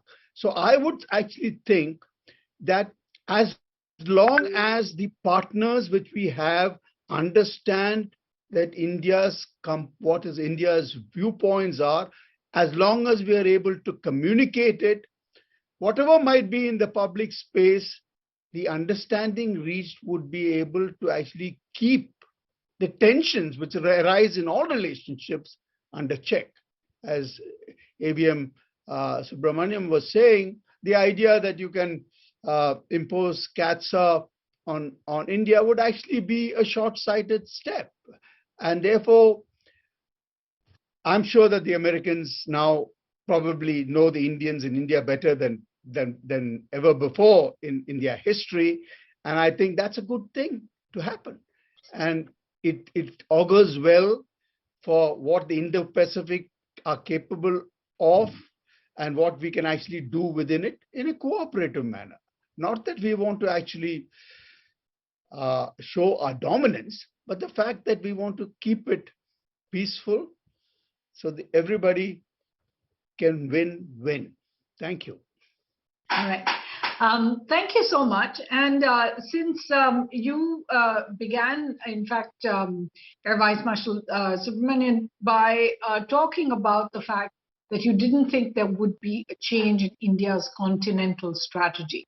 My question is really, is it possible, and I don't want to set off an inter-service war here, but I do want to come to all of you with the question, is it possible for India to invest more in its maritime strategy, in building security partnerships in a maritime sphere that doesn't just talk about the Indian Ocean region and the littorals, as you referred to, but actually commits India, in a sense, to the free and open and inclusive Indo-Pacific, a much wider sphere. Is it possible to do that today, both in terms of resources, but also in terms of the bandwidth, while you have to worry about, a 3,500 kilometer line of actual control, 100,000 soldiers on either side, and the need to ensure that there cannot be any more PLA transgressions along that entire stretch and so many different friction points. So I'd like to come to each of you to ask, is it possible to put more resources into this Indo-Pacific strategy, given what we have seen in the last 2 years and what China is able to do? Look, Suhasini, there's a gap between aspirations and actual capability that we have in this domain that you're talking about. Ideally speaking, we would like to relieve some pressure along our continental borders. But does that mean you want to relieve the pressure by putting pressure on China in the maritime domain? No, I'm afraid that's not possible. The second is, what is our understanding of the Indo-Pacific? As far as I can understand, for India, the Indo-Pacific primarily comprises the Indian Ocean region. And I think the Indian Navy, India's maritime power, is doing all it can at this point in time to build partnerships and project maritime power in that region, not because it wants to stop the Chinese from coming in, but because it wants to at least retain the influence that it has gathered in the region for decades. So the simple answer to your question, in the immediate future, given the ground realities, given the budget constraints, I don't think one can really look at this in binary terms, saying that, okay, relieve pressure on the continental front by increasing capability on the maritime front. I'm afraid there is no either or. It has to be both, and we have to juggle with resources that we have. General Menon, would you like to weigh in on that? I think, when you have the problem about resources and the objectives that you have, that is why you require a strategy. That is why strategy must link the resources with your objectives. I would agree with him that India has to have a balance between what it can do with its continental power and what it can do with its maritime power. But let's be clear about one thing, that India's power actually lies in the oceans. It is not in the continental that India can even project its power. It can actually at best defend its territory. Whereas, you look at India's geography, look at peninsular India jutting out into the Indian Ocean. That is a gift of geography. And if India therefore has to utilize its resources, it has to keep this in mind. But with the very fact that our resources are now going to be under greater pressure, and Ukraine probably would just add to it from many other factors, including COVID-19, this poses a major challenge about how it is to be distributed. Now, it is for the politicians to decide, how do you balance this between your geopolitical necessities and your developmental goals? That is why you require a strategy. That is why you require, which will only give you the priorities of how do you allot. Because you're not going to stop. Probably you'll slow things down because you don't have the money. That's a different point. And the issue really is, what we lack and probably it's probably there in probably as a top secret document. But what we lack in what is there in the public domain, do we have an overall national strategy which addresses these? Because this has to be thought through. It cannot be seen as an issue based. It's not about how to deal with continent, then how to deal with maritime, to be considered separately. It is about the complete way of how statecraft is to be conducted by India. If we cannot think that with the intellectual horsepower at our command, then it is our fault. It is nobody else's. All right. And you're both making a very realistic argument. This is not something that one can just, have great aspirations for. One has to really think this through. Dr. Jagannath Panda, and now we are getting in questions from some of the audience. You wrote this piece about what you call India's silent diplomacy, navigating the US-Russia conflict at present, because obviously it's not just about Russia-Ukraine. This is very much what we are seeing is the West versus Russia. And Professor Sangamitra Patnaik is asking, how do you perceive India's abstention at the UN on the Ukraine issue? It is semantics to suggest that an abstention is equal to neutrality, or an abstention is equal to sitting out of the argument. Given the situation right now, an abstention is being seen very much as a refusal to criticize Russia's actions. So how, if I could start with you, how do you really see India's abstention? We've already abstained at, I think, 7 votes at the UNSC, the UNGA, the IAEA, the UN Human Rights Council as well. Do you think that's sustainable? Abstention is clearly not a type of neutrality. It's clearly not. In fact, abstention means we are taking a position. That position is not necessarily yes or no. That position is not necessarily to support or oppose. That position is to put India's foreign policy interest into the picture. And that's why it was a calculative move on the part of India to abstain from the voting. And by abstaining from the voting means that India do not want to politically say something, but India is very much a power that de-recognizes the Russian advancement to Ukraine, at the same time do not want to spoil its relationship with Russia. That means it's again the foreign policy interest comes into play.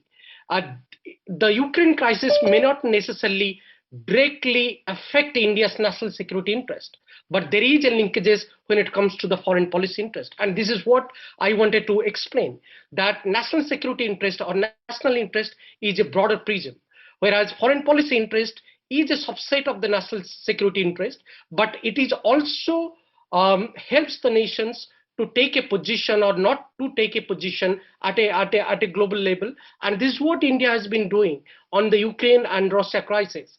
The national foreign policy interest of India comes into play because Russia is a traditional partner. India wants to continue on its partnership, on its relationship with Russia without really criticizing Russia. And that's why the abstention is not a kind of neutrality, rather it is a position that India has taken.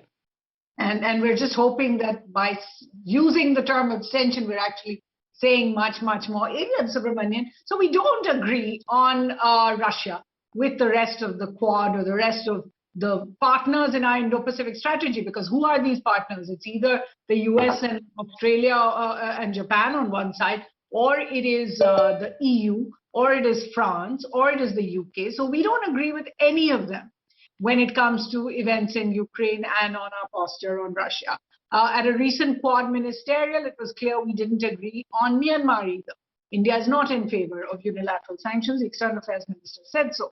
Even on an issue like North Korea, after all, India is one of the few countries that maintains a mission over there. So my question to you really is the Quad and is India's Indo-Pacific strategy, if you like, even a strategy? Is it a security partnership at all, given that the places we seem to agree on basically involve distribution of vaccines, agreeing on climate change, maybe some technology partnerships, but not much more, and not just in terms of security, but in terms of our foreign policy worldview.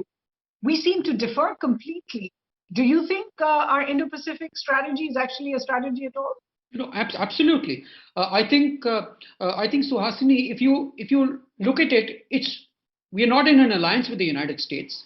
We argue that the Quad is not a security construct, but it is a security engagement. It's a forum to discuss security issues along with a lot of issues. Now, one thing is posturing, and the other thing is what actually goes on the ground. If you look at the kind of military exercises that have taken place between India and all its Quad partners, it's amazing the amount of interoperability that has been developed over the last 4 or 5 years. I mean, so you look at exercise Pitch Black with the Australians. You look at Milan. You look at the way in which India, the Indian military has leveraged all the agreements that it has signed with the United States. So I think there's a lot going on beneath the surface, and I think that's how a growing power like India has to keep it that way, because ultimately it's all about power. It is because India doesn't have the power to clearly take a stand on critical issues. It's then that issues such as balancing principles with national interest come into play. So I think India does have a strategy with the Quad. It does have a strategy for the Indo-Pacific, and it's only that balancing is a key feature of this particular strategy. All right, General Menon, if I could ask you now, what is going to happen when we see the shifting balance?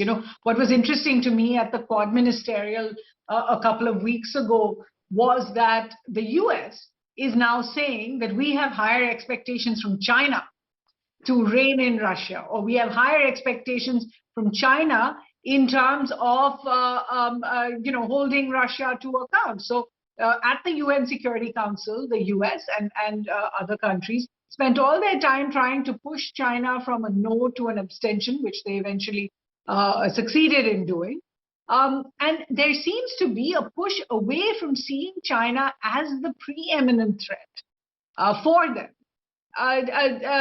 Contrary to perhaps what we in India do see. How do you see this Ukraine conflict, in a sense?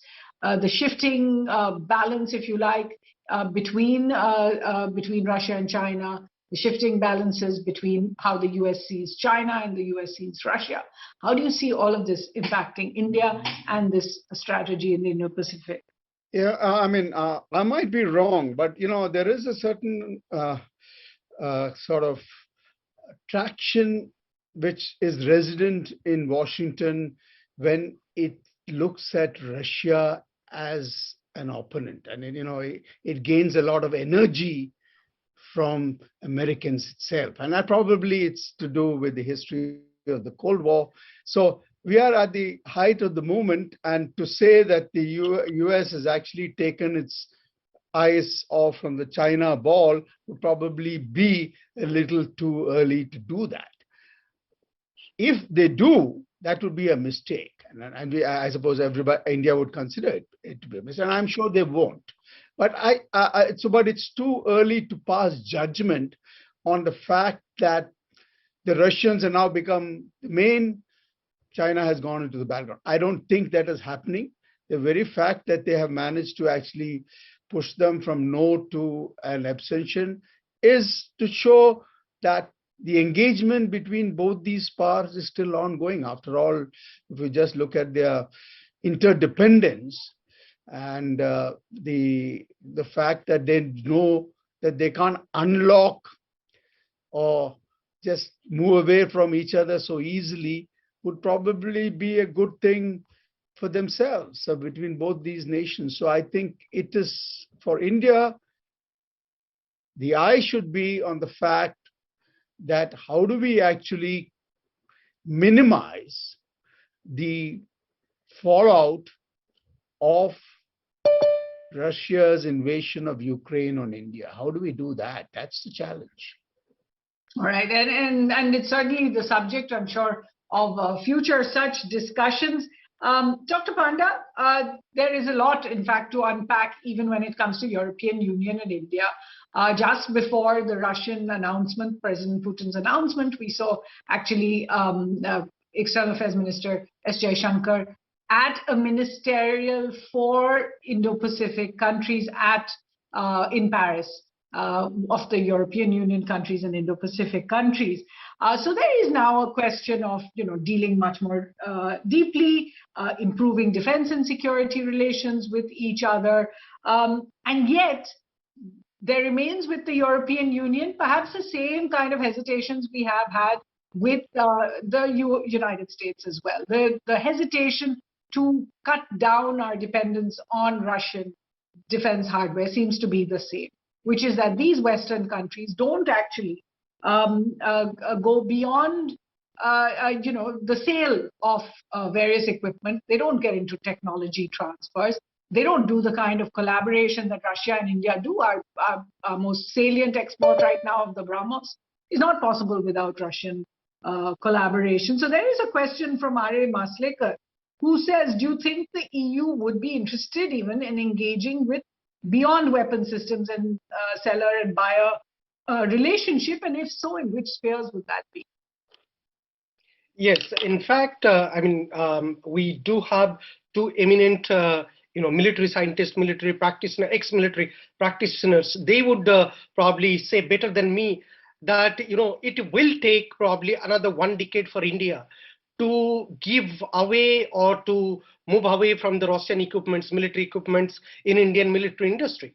So I think there is a possibility, there is a scope for India to strengthen the military and security partnership with many countries in the EU, particularly with France, Germany, and some of the other prominent economies in EU, those who are very good in defense technologies and military hardware equipments.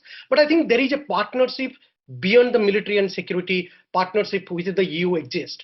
Today, if you see closely India's partnership with the EU, it is emerging in critical areas like science and technology, energy and renewable energy, innovation.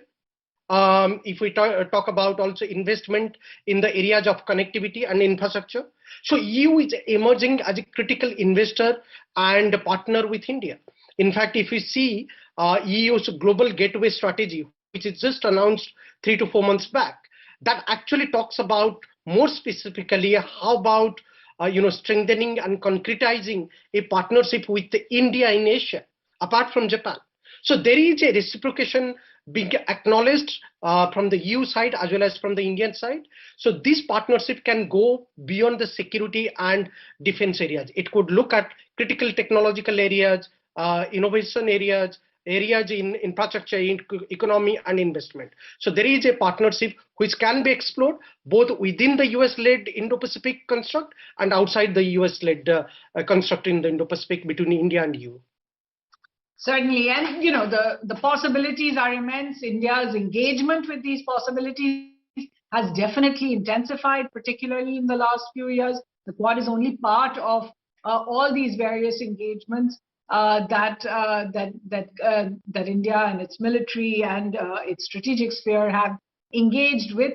But it may be a little early to tell just how much the world changes with the conflict in Ukraine. If that conflict goes away soon, if it is possible to mend again some of the ruptures we have seen, because of course the ruptures are no longer just on a difference of opinion. The ruptures are on the world order, on the economic sphere where there's a major decoupling going on, even on the cultural and social sphere, we see the possibility of two different worlds emerging out of this, two different worlds with very little in common, and India having a foot, if you like, in each world, and possibly hoping, just hoping, that it won't have to choose. I'm going to have to leave this discussion here, but of course we could really go on, and I'd like to thank both the Indian School of Business as well as the consulate, the US consulate there in Hyderabad, for inviting us to have this discussion this evening.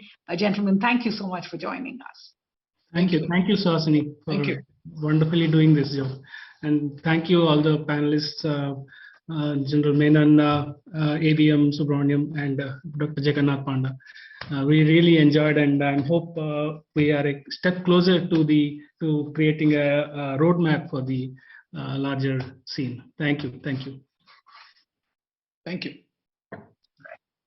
Thank you. Thank you.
Now, considering the security and prosperity of the Indo-Pacific region, there is a need to evolve through a dialogue. In view of that, let's move on to the next session that aims to deliberate on the challenges in arriving at a rule-based maritime Indo-Pacific order. Let me take a moment to introduce our guest speakers for the session. We have on board Manoj Keval Ramani, and he heads the China Studies program, and he is the chairperson of the Indo-Pacific Research Program at Takshashila Institution, a leading Indian public policy think tank. His research covers Chinese politics, foreign policy, and approaches to new technologies. He is also the author of the recently released book, Smokeless War, China's Quest for Geopolitical Dominance. Then we have Sana Hashmi. She is a visiting fellow at Taiwan Asia Exchange Foundation. Her primary research focuses on China's foreign policy, Taiwan-India relations, China's territorial disputes, Indo-Pacific and Asian security. Moving on, she is a former consultant with the Ministry of External Affairs, Government of India, where she worked on the Indo-Pacific with focus on China. Next we have on board is Premisa Saha, who is an associate fellow with ORF's Strategic Studies program. Her research focuses on Southeast Asia, East Asia, and South Pacific, spanning the Eastern Indian Ocean. She has published extensively in peer-reviewed journals as well as newspapers like Maritime Affairs, the Indonesia Quarterly, and the Jakarta Post. And we also have the presence of Captain Sarabjit S. Parmar. He is an alumnus of National Defense Academy and Defense Services Staff College, Wellington. He is a Sea King pilot who has commanded 2 ships and a frontline Sea King squadron. He represented the Indian Navy in the first International Hostech Conference held at Norfolk, USA in 2008. He presently looks at maritime strategy and security related aspects in the Indo-Pacific and international maritime law with focus on lawfare. Going ahead, I would like to invite Nayanima Basu. She is the diplomacy editor for the print and has written extensively on the subject of Indo-Pacific. Over to you, Nayanima. Thank you so much for this, and thank you ISB for organizing an event like this, which I think has come at the right moment at a time when we are seeing challenges across the world. And also, even as we speak, war is raging on. We can say that that's happening far away in Europe. But ideally, I think we will discuss this in this panel also, whether that has an implication for the Indo-Pacific. So the session today, which is basically called Sagar and how it has a connection to, so to say, with the Indo-Pacific, the dialogue of Sagar, the rules-based maritime Indo-Pacific order, we've seen that when Sagar was envisioned, and it was visioned as this Vision Sagar, so to say, in 2015, it was known as the Security and Growth for All. The growth aspect of it, I think we all saw in terms of Mission Sagar, when we had to deploy the INS Kesri, sending COVID aid to all the countries like Maldives, Mauritius, Seychelles, and others. I think now the security aspect is what people are talking about. That's something that is being questioned, that you don't have borders, only land borders in which you have challenges. You also have maritime borders that you need to discuss and that you need to be concerned about. And that is where I think Sagar comes in the larger picture of Indo-Pacific, and of course Quad and other things. We have an expert panel to discuss on all that, so I'll not do the talking here much. But if I can start with quickly, and since we have very less time with such a huge topic, I'll firstly go to Premisha maybe. And Premisha, if you can tell us from your perspective, how do you see Sagar then blending into with Indo-Pacific, and also the fact that keeping in mind with the Ukrainian war that's going on, can we really say that these are two separate incidents, or that is also an added challenge to Indo-Pacific? Apart from what we always know, that there is this China in the room. So please go ahead. Thank you. Thank you, Nanima. I hope I'm audible. Thank you, ISB, for this kind invitation. And as the moderator rightly pointed out, this is a very timely conversation, not just because of what is happening in Ukraine, but for a long time as to given the Chinese behavior in the disputed waters, be it in South China Sea, the East China Sea, and even territorial disputes, say with South Korea, for instance. So when we look at the rule-based order, I think when we talk about the Indo-Pacific, the rule-based order is basically what underlines the vision, strategies, policies of all the countries who are championing the concept of the Indo-Pacific. India, primarily through Sagar, and also if we see the 2018 Shangri-La Dialogue speech by Prime Minister Modi, also spoke of a free, open, rule-based Indo-Pacific. Now there can be debates as to should we link this just to the Chinese, expansionist activities in the disputed waters? Should that be seen within that limited framework only? But I think, as you mentioned with Sagar, I think it shows that our framework is broader than that. It's not just the expansionist activities of China, but as you said, through growth, it's also the humanitarian assistance when it comes to, when it comes to natural disasters, which happens a lot in the Indian Ocean region, be it in countries like Indonesia, be it in some BIMSTEC countries as well. So in those regards, also India has fed substantially well when it comes to the humanitarian assistance efforts also. So in those regards also, I think Sagar can be tapped in with our Indo-Pacific vision. We have a new initiative in place which looks at which is the Indo-Pacific Oceans Initiative also. That initiative, in a way, it also is a signature, it's also an initiative which moves much beyond security. It brings in marine ecology, it brings in research and development, it brings in science and technology, and so many other aspects of the maritime domain. It's not just the traditional security aspects. So I think through these policies, through Sagar, through IPOI, India is showing that for India, the Indo-Pacific and the rule-based order goes much beyond the Chinese activities also. But this is not to say that what China is doing in the Eastern Indian Ocean or even in the Western Indian Ocean, when we are seeing an increasing number of research and reconnaissance vessels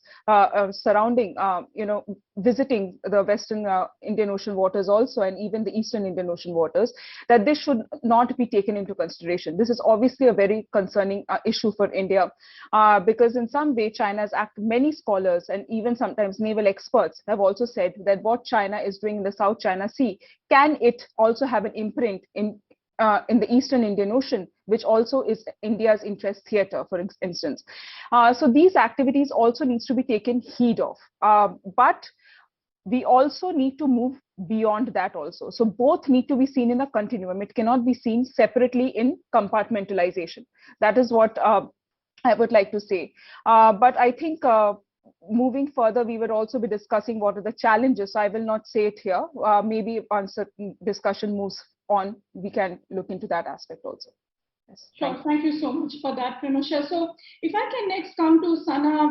Sana, you're in Taiwan, and now with this conversation that is raging with the Ukrainian war, is the fact that China is watching it closely, and there could be a day when we can see the same thing happening with Taiwan. I'm not saying that, that's the expert comments that I've read, but also the fact that we've seen that the Joe Biden administration, it came up with its own Indo-Pacific strategy last month, a day after the foreign ministers meeting of the Quad in Melbourne, and we saw it talking about the fact very clearly that, you know, China is bullying its neighbors. It talked about India's issues with the line of actual control that started in, the border standoff that started in 2020. And it also talks about the fact that the constant pressure China is giving on Taiwan, but also it states that US will remain consistent on its one China policy.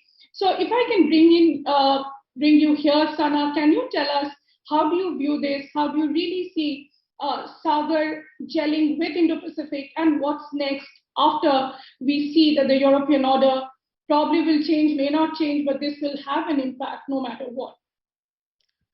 Thank you, Nyanima, and thank you, ISB, for inviting me to this conference, and I'm delighted to be a part of this stellar panel. I am in Taipei, and you started with Taiwan, that how this Ukraine crisis is actually making people in Taiwan jittery about what is going to happen in Taiwan. And this question that if Taiwan is going to be next is actually gaining currency in Taiwan. Of course, you know, when we talk about Ukraine crisis, we are also saying that the two examples are totally different. We can't really talk about Ukraine and Taiwan in the same length, but of course there are other people who are talking about how China is taking cue from Ukraine and from Russian invasion of Ukraine. So of course this is happening, and here people are talking about how Taiwan really needs to boost its defenses. It can't really rely on the US entirely. So this is the question when we are talking about Taiwan, Indo-Pacific, and I believe that Taiwan really needs to boost its defenses. But apart from that, Taiwan is also an important part of the Indo-Pacific. And I think this is very important for the countries, the Indoses of the Indo-Pacific, to incorporate Taiwan in the discussion when we talk about the Indo-Pacific. Of course, India doesn't really talk about Taiwan when it talks about the Indo-Pacific, but there is no denying that Taiwan is a crucial part of the Indo-Pacific, and a collective effort is needed to include Taiwan in this evolving regional order. And despite Taiwan's willingness to be a part of the international architecture, its role in the international system has been overlooked till now, and its position, its overall standing in the international system has been rather marginalized, and it's primarily because of countries' adherence to the one China policy, and it hasn't been really given its due thanks to the domination of China that it has been exercising for a good number of decades, particularly since the 1970s. So over the years, Taiwan has flourished as a strong democracy and has a strong, robust system of rule of law, and governments in Taiwan are also talking about how it could play a decisive and important role in the Indo-Pacific. And I feel when we talk about the Indo-Pacific, the idea behind the Indo-Pacific is to maintain the equilibrium and to make sure that a rules-based order is preserved and the hegemonic tendencies are countered in timely manner. And this depends on how Taiwan is positioned in the Indo-Pacific region. And if countries start talking about it, Taiwan will also become an important beneficiary and will in turn further strengthen the idea of the Indo-Pacific. So I believe in this context, it's very important how Taiwan is viewed and how countries are talking about Taiwan's inclusion in the Indo-Pacific. And I believe that its policies are actually complementary to other countries' approaches in the Indo-Pacific. Taiwan has come up with a new southbound policy that very well fits into the context of other countries' policies in the Indo-Pacific. And that Taiwan has played an important role as an investment and trade partner. So I think these are the factors that really need to be taken into consideration when we talk about the Indo-Pacific. But I think it's also very important to talk about China when we talk about Taiwan's inclusion in the Indo-Pacific. And I think it's very important to understand what are these rules that we talk about when we talk about rules-based maritime order. And these rules are premised on certain key foundations. First and foremost, I believe that for a majority of the small and middle powers, rule-based is deeply integrated not just in the maritime domain in the Indo-Pacific, but globally as well. And the foundation of rules-based order is the inviolability of the Westphalian notion of sovereignty. And this is why today, when we are looking at the Russian and Ukraine crisis, almost the whole world has mobilized against Russia. And I think this is primarily because it has violated the very central norm of sovereignty. So even when we talk about Taiwan, even when we talk about Ukraine, I think this is a very important point that takes the center stage. And then I feel the second point is, whenever there is a dispute, no force should be used. I think this is very important. No matter what happens, war should not be an option, and a rules-based order for majority of the Indo-Pacific country is closely tied with the idea that there must not be any act of mutual aggression, and dispute need to be resolved through mutual consultations. And then third point, when we talk about the rule-based maritime order, I think it's important that we also see it that if there are differences, they must take recourse to internationally recognized agencies that are given the specific responsibility to adjudicate on the issues. And I would give you an example of the South China Sea issue here, the way the Philippines approached the matter, going to the Permanent Court of Arbitration of the International Court of Justice, or the ASEAN way of trying to resolve the dispute through the Code of Conduct on the South China Sea, are actually contributing to establishing the rules-based maritime order. So what the Philippines did by filing the case was abiding the rule of law, but what China has been doing is exactly opposite of a rules-based maritime order. And even though the Philippines won the case, China refused to accept the verdict. China is not even recognizing the rules that are the centerpiece of the rules-based order. So China is involved in gray zone operations, then the 9-dash line, the construction of military infrastructure are some of the examples of how China is not acting like a responsible stakeholder and moving, and it wants to move towards establishing a rules-based maritime order. So I believe that it's also important to keep these basic tenets of the rules-based maritime order when we talk about how countries could really contribute towards establishing rules-based maritime order. And I believe here, the important question is that even though we have these basic features of the rule-based maritime order, is it really practical to establish a rule-based maritime order when countries are even refusing to accept the basic rules and norms? And another example is, and I feel that it's a very important example, that how both the US and China are non-signatories to the UNCLOS, two major powers that are the most important players here in the Indo-Pacific are not signatories to it. This actually creates a problem of compliance, and rules-based order is under threat on a number of counts. The challenge is, while trying to protect and preserve the rules-based order, America is conducting for now, and these operations are actually much to the dislike of China. So this actually creates friction between China and the US and is also leading to a possibility of a conflict. So whether America should continue conducting such operations, regardless of how China reacts, is a question that decides the future of a rules-based order in the Indo-Pacific. And I believe this also leads us to a reality that the maritime order in the Indo-Pacific basically is an extension of the international liberal order led by the US and its allies.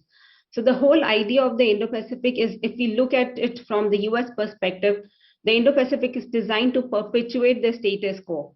And for so many years, since the end of the Cold War, China benefited from the US liberal order, but is now opposed to this Indo-Pacific order precisely because it wants to establish its own hegemony and replace the West-led liberal order. So in a sense, even though the contemporary rules-based international order is not a perfect order, but I believe it's the best mechanism to ensure that the peace and stability prevails. So I stop here and I welcome questions later. Sure, thank you so much for that, Sana. And Manoj, if I can come to you next. You read the Chinese mind, so to say, if I can say that.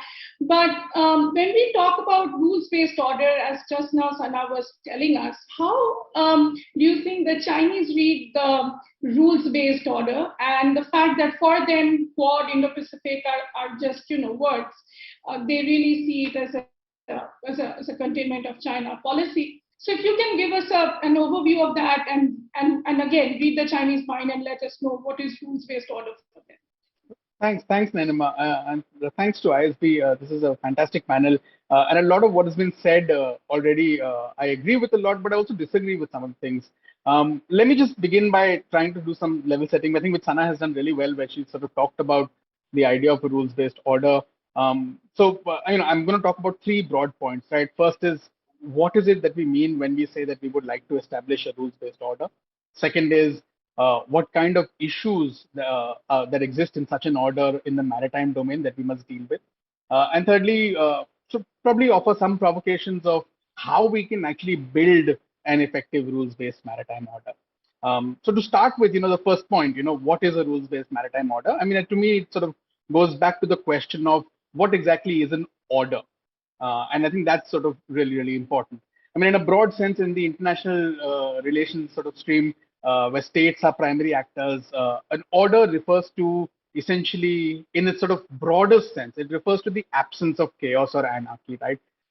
As a corollary to this, it also implies that there is an existence of some sort of architecture around the distribution of power and the norms or rules governing the use of that power.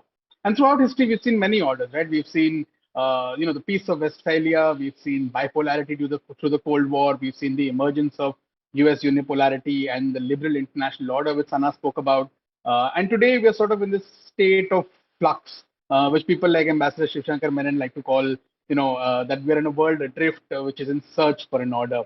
So that's sort of the first thing when we think about a rules-based order, which brings me to the second point, right? Which is, what is rules-based? From my perspective, the fact that we are talking about the need for a rules-based order as a whole, and then specifically in the maritime domain, it's a reflection of some fundamental changes that have taken place in the world around us.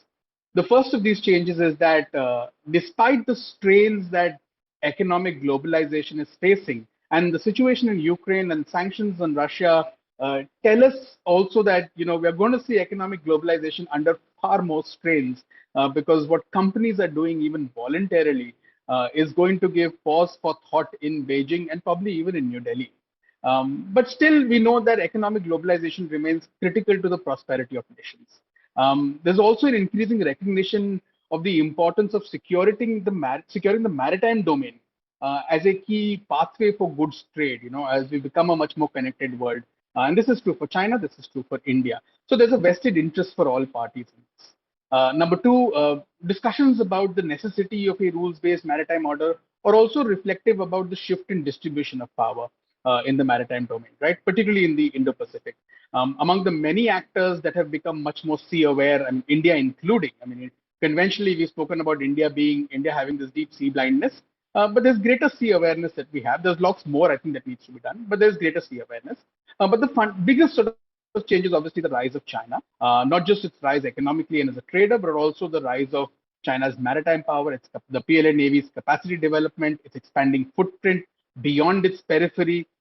Those sort of present major challenges because it changes the balance of power in this region. And third, it's increasingly evident that amid all these changes in the distribution of power, there is a new set of issues also that we face, right? And these issues, existing international institutions and existing frameworks are strained and they are struggling to deal with them. UNCLOS is an example, right? It's a regime which is, fraying in some ways. In many ways it's useful, but it's also fraying in many ways. So we need to have these institutions either adapt or we need to innovate new institutions. And that's something that we need to sort of think about. So which brings me to the point of, what are the issues that we are dealing with, right? Now, when it comes to these issues, I sort of classify them within 4 buckets: structural issues, governance issues, security issues, and relief and adaptation issues. That's slightly clunky, but those are, to me, sort of, while things in these buckets overlap, it's useful to sort of do this classification because it provides you with a dominant prism through which you can think about solutions. In the structural basket, I would place things like use of force and aggression by one state against another, violation of sovereignty and territorial integrity, changes in balance of power through, say, basing agreements, more permanent deployments and things like that. And finally, obviously, management of territorial disputes. In the governance basket, I would place things like norms for resource sharing and exploitation and preservation of shared resources, particularly in international waters which are beyond our EEZs. Addressing marine ecology, safety and security of sea lanes of communication, the development of the blue economy, and so on. In the security basket, I'll put things like terrorism, piracy, coastal security, human and drug trafficking, and there's many more, but just a few of these here. And finally, in that relief and adaptation basket, I talk about joint action that states need to take and all stakeholders in the region need to take to sort of limit and mitigate the negative effects of climate change and natural disasters. And I think all of these are the kind of issues that we are grappling with, and the traditional sort of architectures are struggling to address and answer these questions. This is obviously not an exhaustive list, but it gives you a flavor of what kind of challenges we have. All of this sort of brings me to the final point. So how do we do this, and what do we do, and what are states doing? To me, one mode that we are currently seeing is obviously the establishment of these many-lateral arrangements, right? These issue-based coalitions. They're essentially bringing like-minded countries or countries which have commonality of purpose together to arrive at common sort of solutions on policy issues.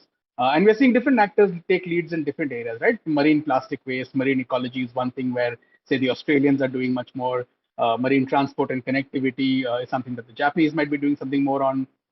Security is something that we are working with Indonesia. So there are lots of these things, and of course the Quad fits into this. It's critical in this context, and I think that's really, really significant because you need these different groupings which are unencumbered by the weight of institutional arrangements to experiment, to find alternative ways, and potentially set sort of high quality standards that others can emulate and create frameworks that others can adopt without the constraints of formal institutions, which can have their own limitations. But beyond these groups, I think this is insufficient, right? We need broad-based dialogues on things which are shared common concerns. Resource preservation in international waters, anti-piracy, human trafficking, drug trafficking. You need, much more sort of broad-based work together. Otherwise, it's not going to happen. You're not going to be able to address this stuff. Climate change, you're not going to be address this stuff. So on some of these, we need to see states working bilaterally, trilaterally, quadrilaterally, but you also need a bigger sort of system or institutional architecture that people can, all stakeholders in the Indo-Pacific can get on the same table and talk about. But finally, sort of on the structural issues, if you recall the structural basket that I spoke about, I think it's not only important to underscore the significance of the fundamental norms of international relations that Sana mentioned, things like the centrality of respect for sovereignty and territorial integrity, but it's also critical to have honest conversations with regional actors, large and small states, and talk to them about red lines, developing military capacity, and ensuring economic development so that they can also be empowered to actually preserve their sovereignty and territorial integrity, particularly in the face of revisionist pressures.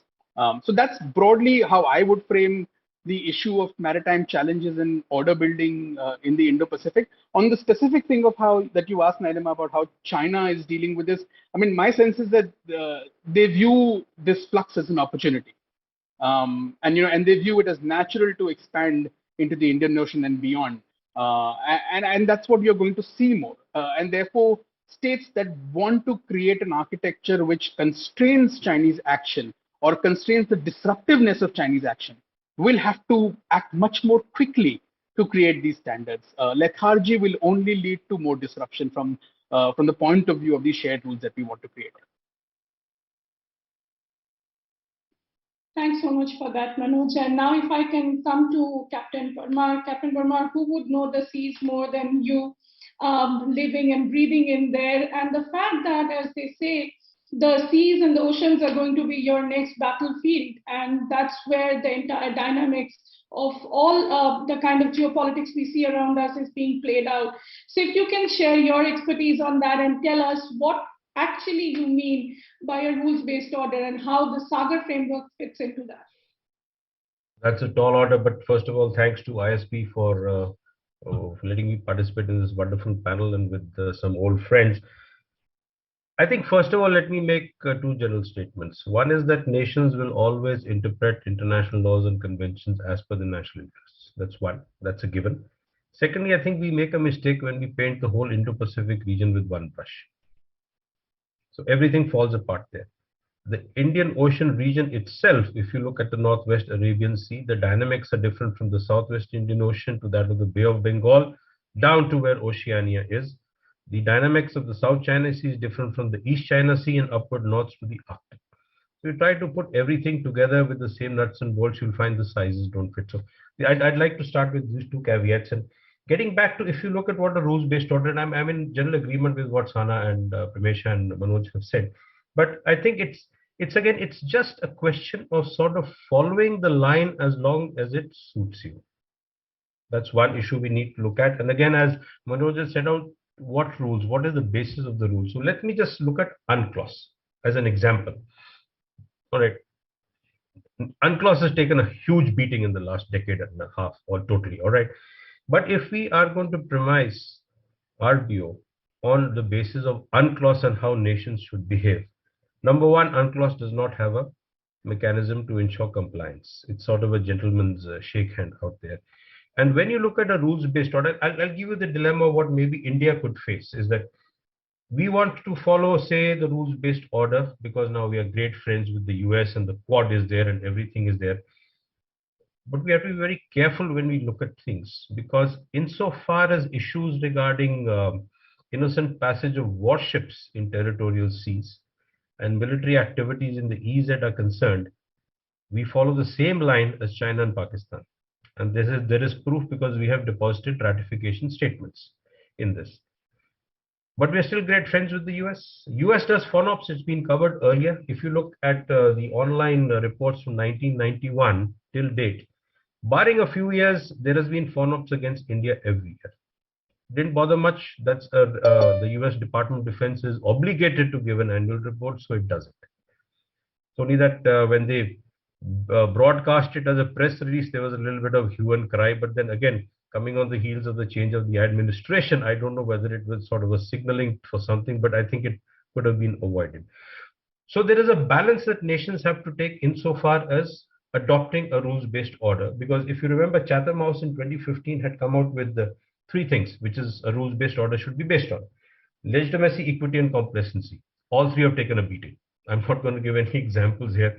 First of all, the legitimacy of an RBO is dependent upon from which side of the window are you looking at, right?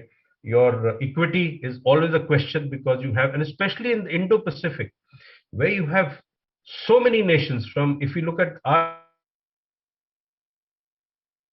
I'd like to point out, we talk about Indo-Pacific strategy. You can't have one strategy for the Indo-Pacific. It has to be for specific things with.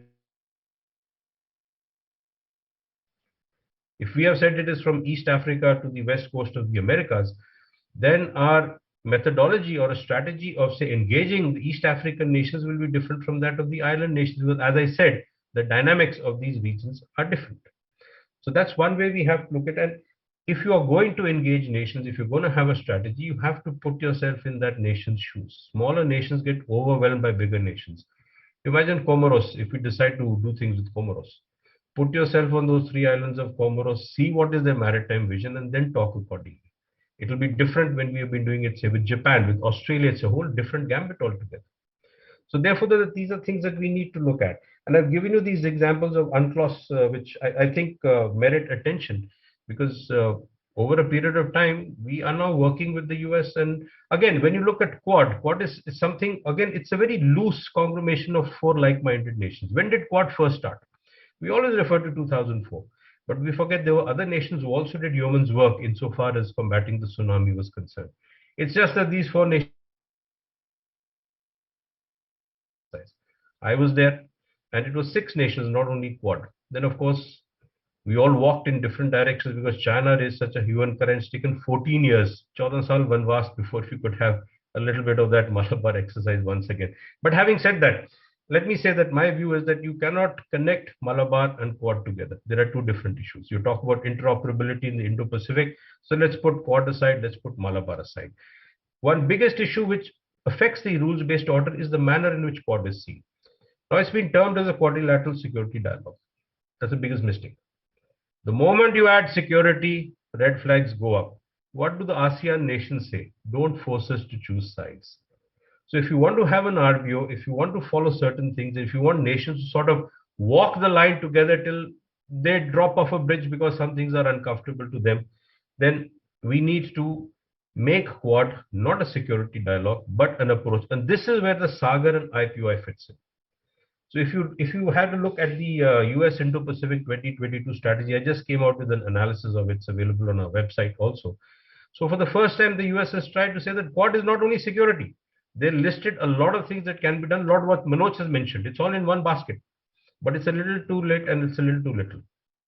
But if you must follow and have an RVO which is good for the security and prosperity of the region, and if we are looking at a convergence of looking at a free and open Indo-Pacific, and mind you, India is the only nation who uses the word inclusive. It's missing throughout. And that inclusivity also takes a beating when you look at the AUKUS mention in the US Indo-Pacific report. So again, if that is a sort of a rules-based order where you are kicking out your own ally and partner, and France had its own said so no Indo-Pacific strategy. In fact, February it was raining Indo-Pacific strategies, both the US and France in a way. So France partner case-to-case basis, but we will talk to the US. It's very clear that you know where your strengths lie and you know where you can go somewhere else. All right. So we must avoid these sort of pitfalls if we have to work together and move on. I call the RBO a line. You follow it to a certain extent where some the next stop. But if you are going to address things like ASEAN centrality, if you're going to address things in the Indo-Pacific for prosperity and all, you need to work together. There will be doors. China has very clearly said Cold War mentality. Russia has said Cold War mentality. So you're actually looking at two nations who very strongly condemn the whole notion of Indo-Pacific. Let's forget IPOI, let's forget Sagar for anything like that, for that matter. And the biggest mistake, I think that I go back to the US strategy, is that they have not mentioned Russia in the strategy at all. Now, it may consider it a marginal player as it did in its last security strategy of 2018, if I remember correctly. Sorry, but to my mind, that's a mistake. Russia has vested interest in the Indo-Pacific. Not many people are looking at it. Give me a minute, please. Sorry, I was in Shimla 2 days ago talking Indo-Pacific, so the cold has come down with me. So sorry. So I'll just pause here for the time being. We can probably go. Last line, please. Sure. We please. need to work for convergence.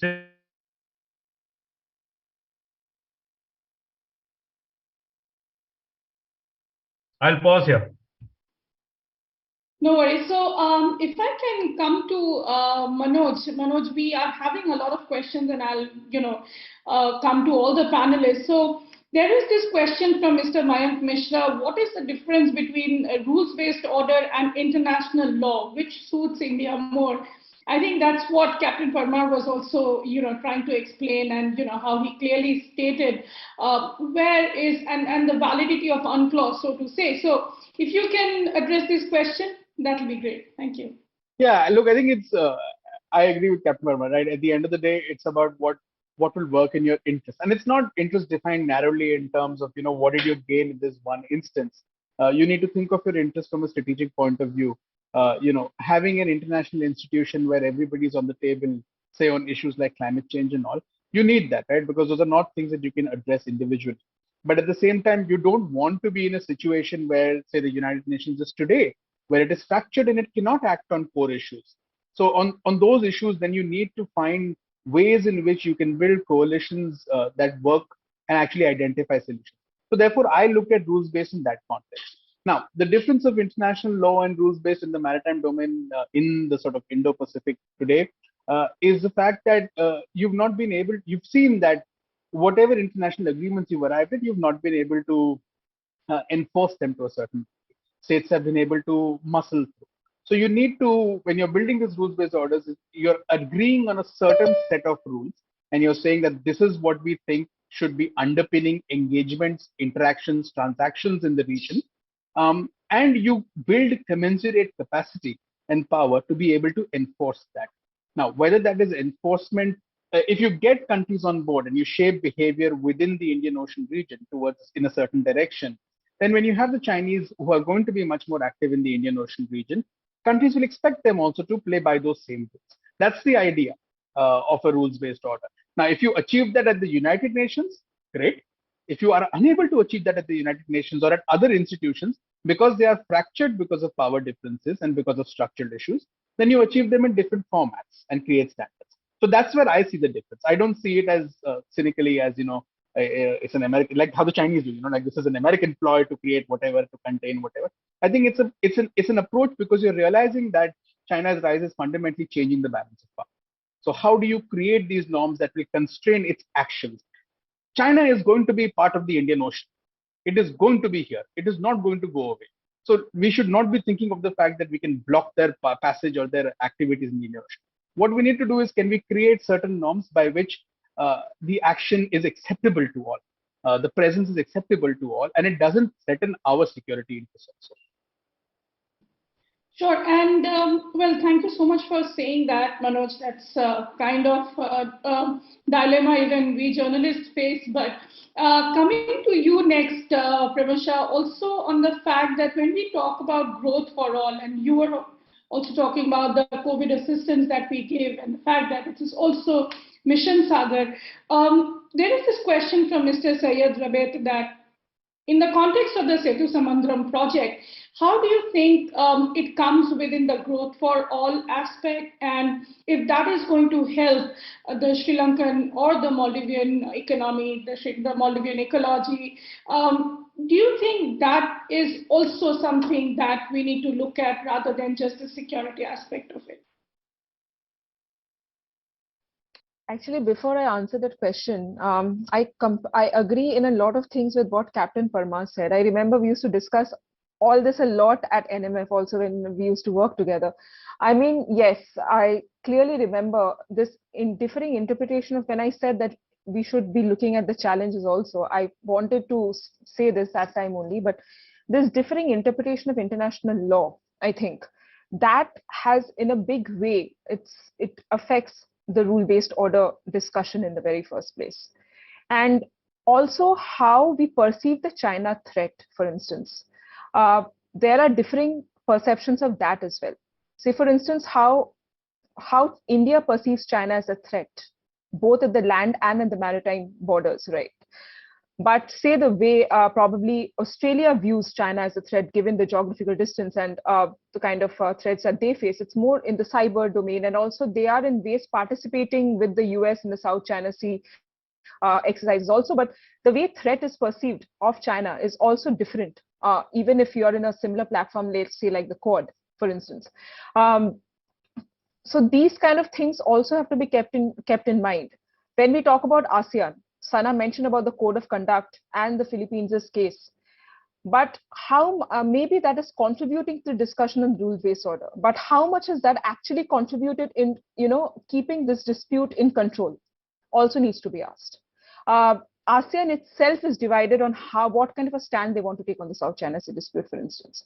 That has entirely brought a question mark on ASEAN centrality. There are scholars within Southeast Asia who say there is a time now to reform the ASEAN way, probably. There have been discussions about China setting up a base in Cambodia, for instance. When you have such a country, obviously the Cambodian government denies it because in their very constitution, it talks about there would be no foreign bases in the country. But when you have such discussions going on, how can you have a uniform, voice on such disputes? That obviously has stalled the code of conduct discussions. So, even as Captain Parmar said, the way smaller countries also view these big power competitions or the way they view the dispute is a little different, say, than what the USA does. So the USA's FONOP also has not much helped in the code of conduct deliberations in a way also. So these kind of differences are there when we talk challenges. Existing challenges are there when we look at these issues which are affecting the discussions of a rule-based order. Now, when we talk beyond security, it's right. Indo-Pacific security is obviously important, but we have to move beyond security as well. And I think in the United States, high-level officials visit Southeast Asia, they obviously brought about the term that US is working on an economic framework on the Indo-Pacific. They mentioned that in the strategy as well. This goes on to, in a way, show you that they are also thinking beyond security. India, when we talk about say to the IPOI, engaging with, as I agree, engaging with the big powers, it has to be different. Engaging with smaller nations, it has to be different. Now, to answer the question, when we are talking about island nations, for them, challenges of the climate change, sea level rise, these are much more pertinent challenges that they talk about when they talk about the Indo-Pacific, when they talk about, maintaining order in the Indo-Pacific. So obviously, India has to engage with these countries in terms of marine ecology. Even we are doing a lot with Indonesia and Australia when it comes to marine plastic debris, as Manoj very rightly pointed out. We also need to do a lot when we look at the Western Indian Ocean region also. There has to be ways we have to engage beyond security. And I think in those regards, the policy that was mentioned in the question, that would play a role. Blue economy will play a role. We just now saw the people are saying another Quad in the Indian Ocean region has come up with the recent, everybody is using such terms for 4 countries coming together for a simple discussion. So obviously in that discussion also you saw marine economy, marine ecology taking a big role. So I think given the pertinent challenges that the island nations face, be it in the South Pacific, be it in the Western Indian Ocean, we need to talk about climate change. And I completely agree with my previous speaker, Manoj, that climate change and these issues also needs to be seen in the paradigm of the rule-based order beyond security. Thanks very much. Sana, if I can come to you, and we have someone in the audience, Mr. Narayan Kumar, asking the question that, isn't there a striking similarity between Taiwan and Ukraine? Will it not embolden China in a way to have a forceful takeover of Taiwan? So I know you spoke about that, but if you can address this question as well. Thank you. I think it's a question that everybody is discussing right now, but before I come to that, I would also like to say that when we're talking about rules-based order, whose rules are we actually talking about here? When we talk about the West, they have totally different interests than what we have in this part of the region. And I believe that when we talk about Indo-Pacific, we primarily talk about what the West interests are. There are other rising Asian powers, such as India and Japan, that are actually making substantial contribution in shaping the order. And this is just not about power politics and choosing sides between the US and China, but also about keeping the Indo-Pacific peaceful and stable. And I believe that here, Japan and India, and of course Australia to some extent, they are trying to promote the peaceful, stable, prosperous Indo-Pacific in their own ways. So I believe that, and also I'll give you an example, how many countries are actually endorsing the US B3W. But if you look at the countries of the region, there are actually a lot of countries are endorsing IPOI and even Project MOSM and Sagar Initiative.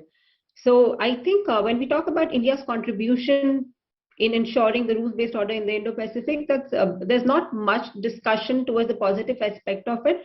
And I think this is important when we talk about Indo-Pacific, but now coming to the Ukraine issue and Taiwan issue, and as I've already mentioned that these two issues are not similar. And I don't believe that China is really going to invade Taiwan in times to come. That's not going to happen. And I think if at all there is any lesson for China from this Ukraine crisis, it's that it has seen what is happening to Russia, how the West is united against Russia. And I'm not saying that the entire West will have the same kind of approach or response if at all China decides to invade Taiwan tomorrow.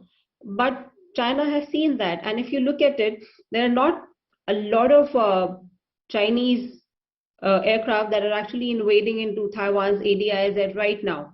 And the number was a lot in the past few months. So there is this kind of restraint. We're seeing that there are not a lot of statements that are coming from the Chinese side. So I think there's a kind of lull from the Chinese side. And that's, I don't know if I say this, I will be exaggerating, but I think they're actually learning from this Ukraine crisis.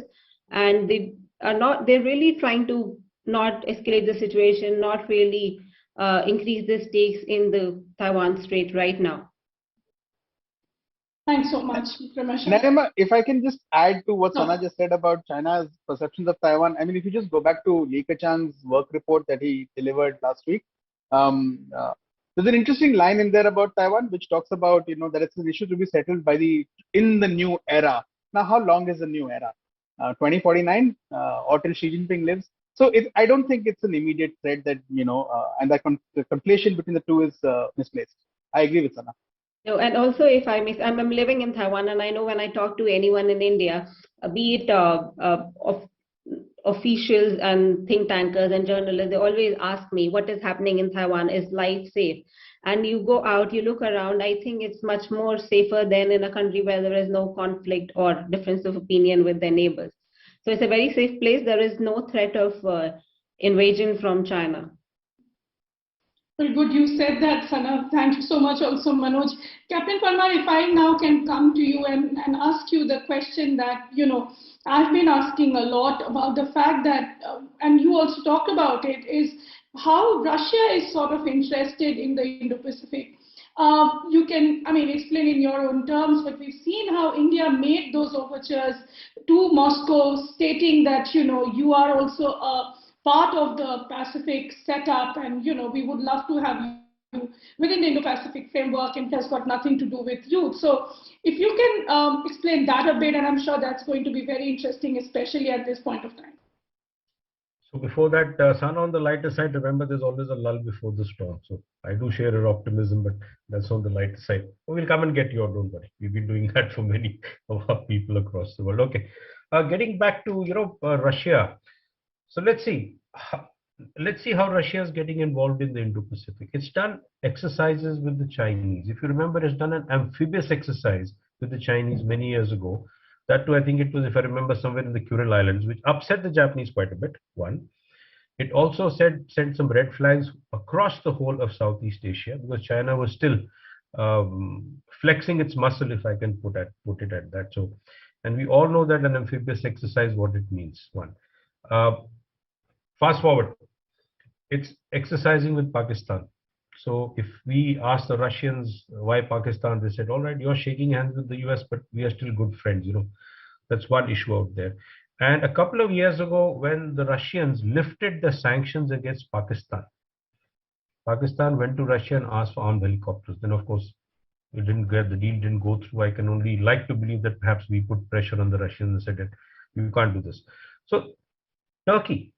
So you've got Russia, which is now covering, say, from the North Sea route, where it dictates terms, because most of the North Sea route is through its maritime zones. China is the only nation who actually uses that to quite a big extent. But now with the Ukraine issue and the number of sanctions that have been put against Russia, that number of shipping will reduce, especially of European nations. And I'll give you the reason why I say this is, the French recently seized a Russian cargo ship. Now, Caesar means act of war. With you, does that mean whole NATO will jump in because of the collective security issue? Complexities arise. I'm just saying this is an example. So let's come down again. So from the Arctic, you come down. It's engaged many other nations. Vietnam is a good example. If we are to export BrahMos missiles, say, to Vietnam and Philippines, we can only do it after we get the nod from Russia. Arms exports. To give you an example, between the duration of 2016 to 2020, as per SIPRI database, 42% of global arm imports were by nations of Asia and Oceania. I'm not even looking at East Africa. Having spoken about East Africa, Russia had sent their hybrid forces to help Mozambique. So I think they're trying to regain an entry. It's only a question of time. But before that, it has to, if I can use the words, sort of strengthen its defenses against NATO and the US, which is apparently it's trying to do. So we are going to see a slow end road of Russia. We've already seen it. There is arms, there is economic deals. It's very friendly with Pakistan. One, Turkey is another issue. So you have this sort, and as Primesh said, you put four nations together, it just doesn't become a quad every time. We talk of the Middle East Quad. So this is something that we need to look at. So Russians' interests are going to be very strong. And do remember one thing, that it is China and Russia, if they work together, and we're already seeing the deal between gas, oil, and wheat. So I throw this idea to you, is that if we recognize that there have been two rules-based orders since the Cold War, the more predominant one has been the Western one because it has endured so far. Tomorrow, are we looking at a tripolar world, in which case the Western approach of the RBO may be overshadowed by a combined Russian-Chinese RBO.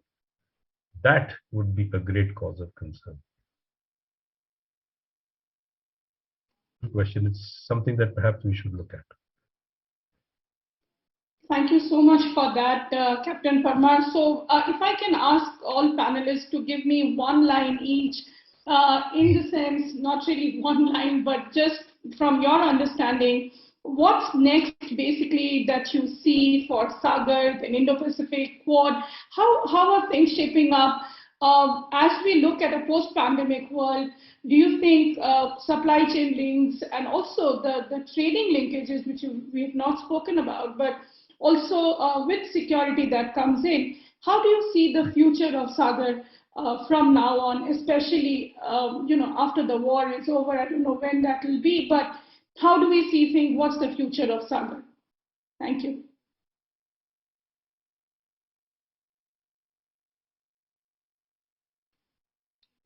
We follow the same sequence of opening? Well, yes. Sana, you can go first, maybe, since you're feeling safe in Taiwan. We would love to hear it from you. Yeah, but before that, just to make my contribution to Captain Parmar's lighter note, I think lull generally kills those who are busy enjoying the weather and not those who are always full up on a hair trigger alert. And I believe that Taiwan is always on high alert, and this is what makes Taiwan partnership with the US different. So I think we'll be safe here in Taiwan.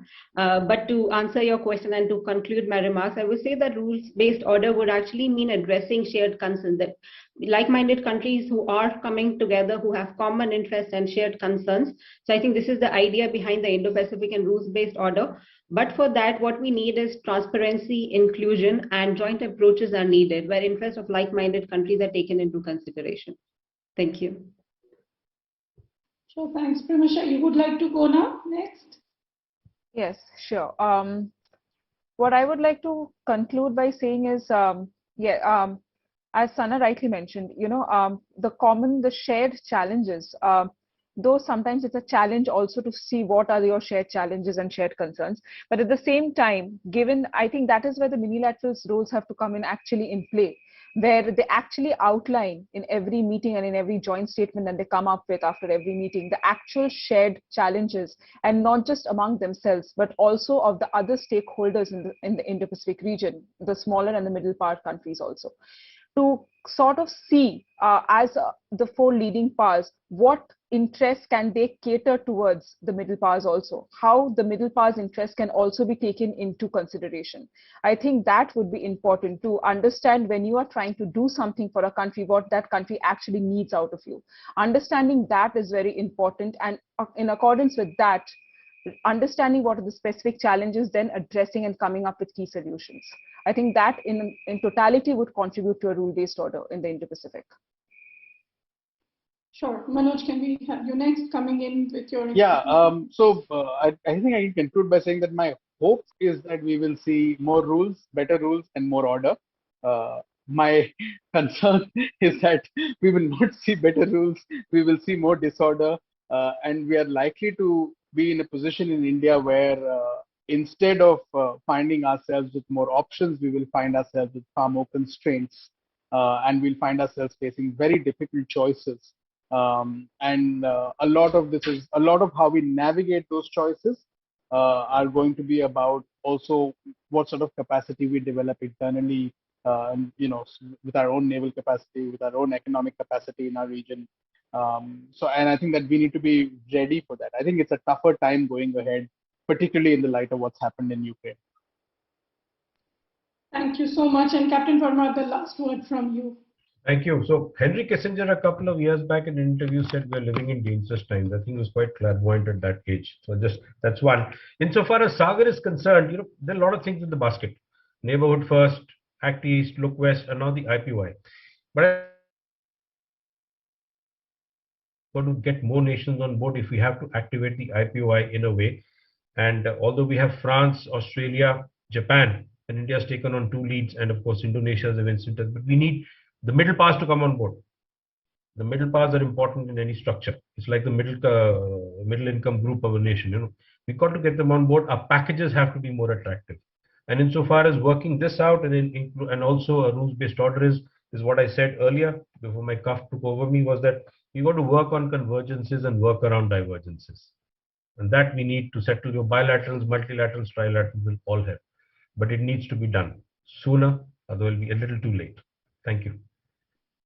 Well, thank you so much. That was an excellent discussion, and I'm sure our audience also enjoyed a lot. Thank you to ISB, and this is where we wind up. Thank you so much. You all have a good day or a good night. Bye-bye. Thank you. Take care. Thank you. Wonderful panel. Thank you.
Yeah, I would like to thank all the speakers of the last session for enlightening us on maritime Indo-Pacific order.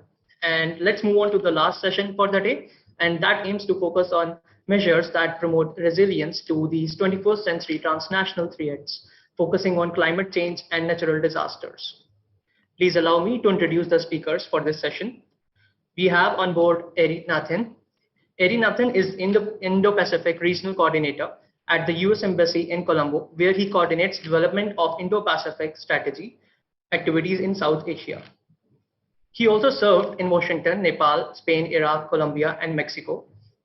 He has worked for the United Nations in a regional peace program and as legal counsel for the Pacific Island nation of Palau.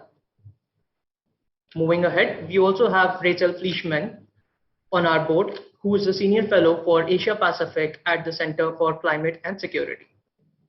Rachel currently advises businesses and non-profit institutions on climate change and circular economy issues at Insight Sustainability. She also had management positions at the Clinton Global Initiative Asia, the American Chamber of Commerce to the EU, and Sprint Corporation. And next we have on board is Alka Kelkar with us. Alka Kelkar is the Director of World Resources Institute, India, and she models the economic impacts of low carbon development pathways for India and supports climate action in Indian cities and states. She was also appointed by the Government of India to formulate India's science, technology, and innovation policy. And lastly, we have Professor Bronwyn Hayward on board, and she's a political scientist, and her areas of research are democracy, sustainability, and young people. Bronwyn is a professor in the Department of Political Science and International Relations and director at the Sustainable Citizenship. In 2014, she was awarded UC Research Prize for Conscience and Critic, College of Arts, a 5-year prize. Her recent books are Sea Change, Climate Politics, and New Zealand and Children, Citizenship and Environment. With that, I would like to welcome Dr. Anjal Prakash, who is the Research Director at Bharati Institute of Public Policy at Indian School of Business, to proceed with the session. Over to you, Dr. Prakash. Thanks so much, Utsav, and a warm greetings to all of you, to our listeners and the esteemed panelists that we have. Just wanted to say that Professor Bronwyn Howard is going to join us via video link, a recorded link, because it's middle of the night, actually early morning in New Zealand where she's from. So we thought it'll be nice to have her opinion through a record message. So that's one. Let me just start with the the context of this particular sessions, and it's actually timed in a time where we have IPCC's second working group 2, which is actually focusing on impacts, adaptation, and vulnerability. That report has been just out a week before. Now, I considered, and being part of the report as an author, lead author, I feel that this is one of the bleakest warning report. Nothing what we are saying actually in this report is new, because it is only building up on what the scientists have been warning so far. The content of this report actually is quite grim and upsetting, and also like physical science report, which has come a year before. This is the knowledge that we are looking at is in terms of the global warming and the impact it has on the lives of the people are going to be much more starker in the years to come. Coming to the Indo-Pacific region, which is actually home to about half of the humanities, and 7 of the 15 biggest economies actually houses in this region. It accounts for about 60% of the world economy and 2/3 of all economic growth over the last 5 years. But this region also faces major transactional changes with regard to climate crisis, and I would say climate catastrophe that is striking us day in and day out. Being home to about 70% of the world's natural disaster, it becomes imperative for the partners of the region to come together and reduce the vulnerability to the impacts of climate change and the environmental degradation. So with this word, I would actually invite our speakers here. Arinathan, as Utsav has already informed us about him. He's the Indo-Pacific coordinator of the US State Department. So Ari, over to you for your opening remark. Thank you very much, and thank you to the organizers of this conference. I'm very glad to be here with you all to discuss Indo-Pacific regional cooperation in the context of resiliency, and specifically resiliency to climate change impacts and natural disasters. This is especially timely as the Biden administration has just rolled out an Indo-Pacific strategy, or IPS as we sometimes call it, just last month, and it has a very, very clear emphasis on resiliency.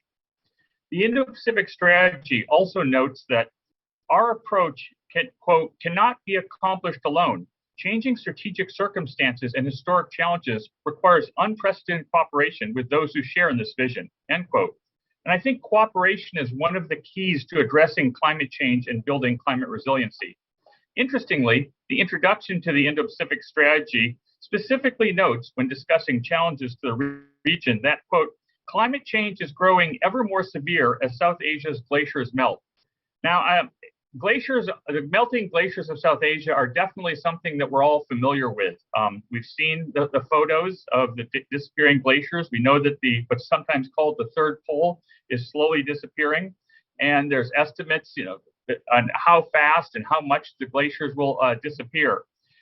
What we do know for sure is that this is a problem. And it's a problem for the water in the region, and for the food, and for the energy. Obviously, as the glaciers diminish, we'll have less river flow and less water. This will mean less water available for agriculture and will therefore impact on food security as well as water security. And since many of these glaciers feed rivers that have hydropower facilities, this will also affect energy security. This is what brings me to my second point, which is that in thinking about climate change, I think it's really very important to think about it holistically, to not think of climate change, and particularly policy responses to climate change, in policy silos. But for example, to think of the food, energy, water nexus and how climate change impacts and resiliency steps can address that nexus. This also applies to disasters as well. In the Himalayas, and actually in the Andes as well, they talk about GLOFs. Glacier lake outburst flooding. This is something that happens when you have essentially a natural dam created by built up ice, and then that ice melts and it breaks and that dam bursts. Well, obviously this can lead to significant natural disasters for the people downstream, but there's often hydropower facilities downstream that get washed out as well. So this creates significant energy security issues. Now, when we think about water and the impact on water of climate change, particularly in the Indian subcontinent, it's very easy to think about glaciers. We've all seen the pictures. But I think another significant area that we're going to need to really focus on more and more moving forward is monsoon and monsoon variability, particularly. As most of us here know, the monsoon deposits anywhere from 70 to 90% of the annual rainfall in the Indian subcontinent in 3 to 4 months. And traditionally, it's been very, very predictable when this rain will happen. And agricultural practices are based on that. Now, if the monsoon gets changed in any significant ways because of climate change, that will mean that the food security will be affected. The water might not be there when it's needed, or there might be too much, and that might lead to flooding. And flooding as a disaster is also something that's going to be quite likely. So I think that monsoon variability is an aspect of water security and food security that is going to have to be looked at fairly closely. When climate change first started getting talked about, we used to call it global warming, right? Because that's what we were thinking. Oh, it's the heat. And climate change I think, is a much better descriptor because it captures more of the impacts of this. But global warming also reminds us, when we use that phrase, that just heat itself is a significant impact on people. Heat will lead to significant impacts on human health. It will cause deaths, as it has before, heat waves. And heat will also impact, the increased heat will impact on this water, food, energy nexus. Heat will lead to water shortages. Heat will lead to people using more air conditioning and impact on energy security. And heat will impact food security, not just because there's less water, but because many crops are very temperature sensitive. So I started out mentioning that cooperation is, I think, one of the keys for addressing climate change and building climate change resiliency. And that's definitely true. But I think a second key is really that we need to think about climate change, and particularly the policy responses to climate change, in an integrated, holistic way, focusing especially on the water, food, energy nexus, and try to avoid policy responses that are very much siloed. Thank you very much, and I look forward to the questions. Thank you so much, Ari, and thanks for bringing this together, the nexus approach to climate change. Very important point that you made. Glacial warming, these are the key words I'm hearing from you. Wonderful to see that there is a challenge which is actually being understood by the people at large, and the person like you who has been working on this area for long. Let me just go to Rachel Fishman. Rachel, over to you for your opening remark. Thanks so much. It's a pleasure to be here. Thanks so much for the invitation. My role here today is to talk about climate security. What is climate security? It is really the panoply of risks stemming from direct and indirect impacts of climate change. And I'd like to present it in 3 categories. The first and most obvious is disasters.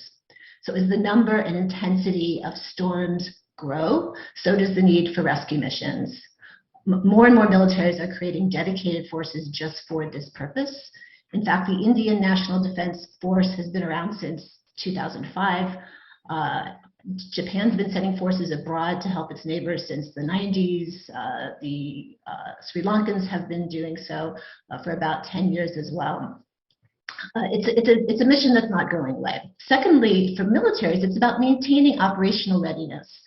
Militaries cannot risk being stranded assets. Military bases are like cities, so docks and airstrips flood. Power systems can be overwhelmed. Heat affects the ability of soldiers to train, etc. So militaries need to be ready to go whenever the need is there. Third, and perhaps most complex but interesting, is the climate's role as a threat multiplier.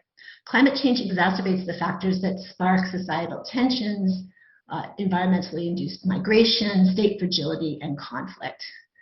In terms of examples, you don't have to look too far. Look at the existing water tensions between India and Pakistan, or even among Indian states. Think about the disputed global commons, the South China Sea, where China is solidifying its claims of control for sea lines of communication, it's building up military assets on contested islands. And the resources at stake include subsea minerals worth trillions of US dollars, oil and gas, but also fish. And then there's been more about disputed fish stocks and disputes over who has access to them in the news in the last couple of years. Sea level rise, global warming, ocean warming, and acidification will make these issues more complicated. Climate also induces migration as rural farmlands become too arid and too dry. Those farm families move towards the city. And this has been happening for a while as well. Between 2011 and 2016, 9 million Indians migrated from poorer northern states to the more economically prosperous southern ones, which put a strain on already existing resources in those cities and heightened tensions between people of different ethnic groups. It's a tough situation to govern. Now, the latest IPCC report that has already been referenced talks about South Asia as a global hotspot for both climate change and climate security risk. Why? Because South Asia has, unfortunately, all the key vulnerability factors: poverty, governance challenges, limited access to basic services and resources, and significant populations with climate-sensitive livelihoods like smallholder farmers, fishing communities, and pastoralists. What we need to do is, as Ari has already suggested, is take a much more holistic approach to use what we now know about predicting climate impacts as well as predicting security issues, and take a defense, development, and diplomacy approach to anticipating and mitigating those risks. Thanks so much.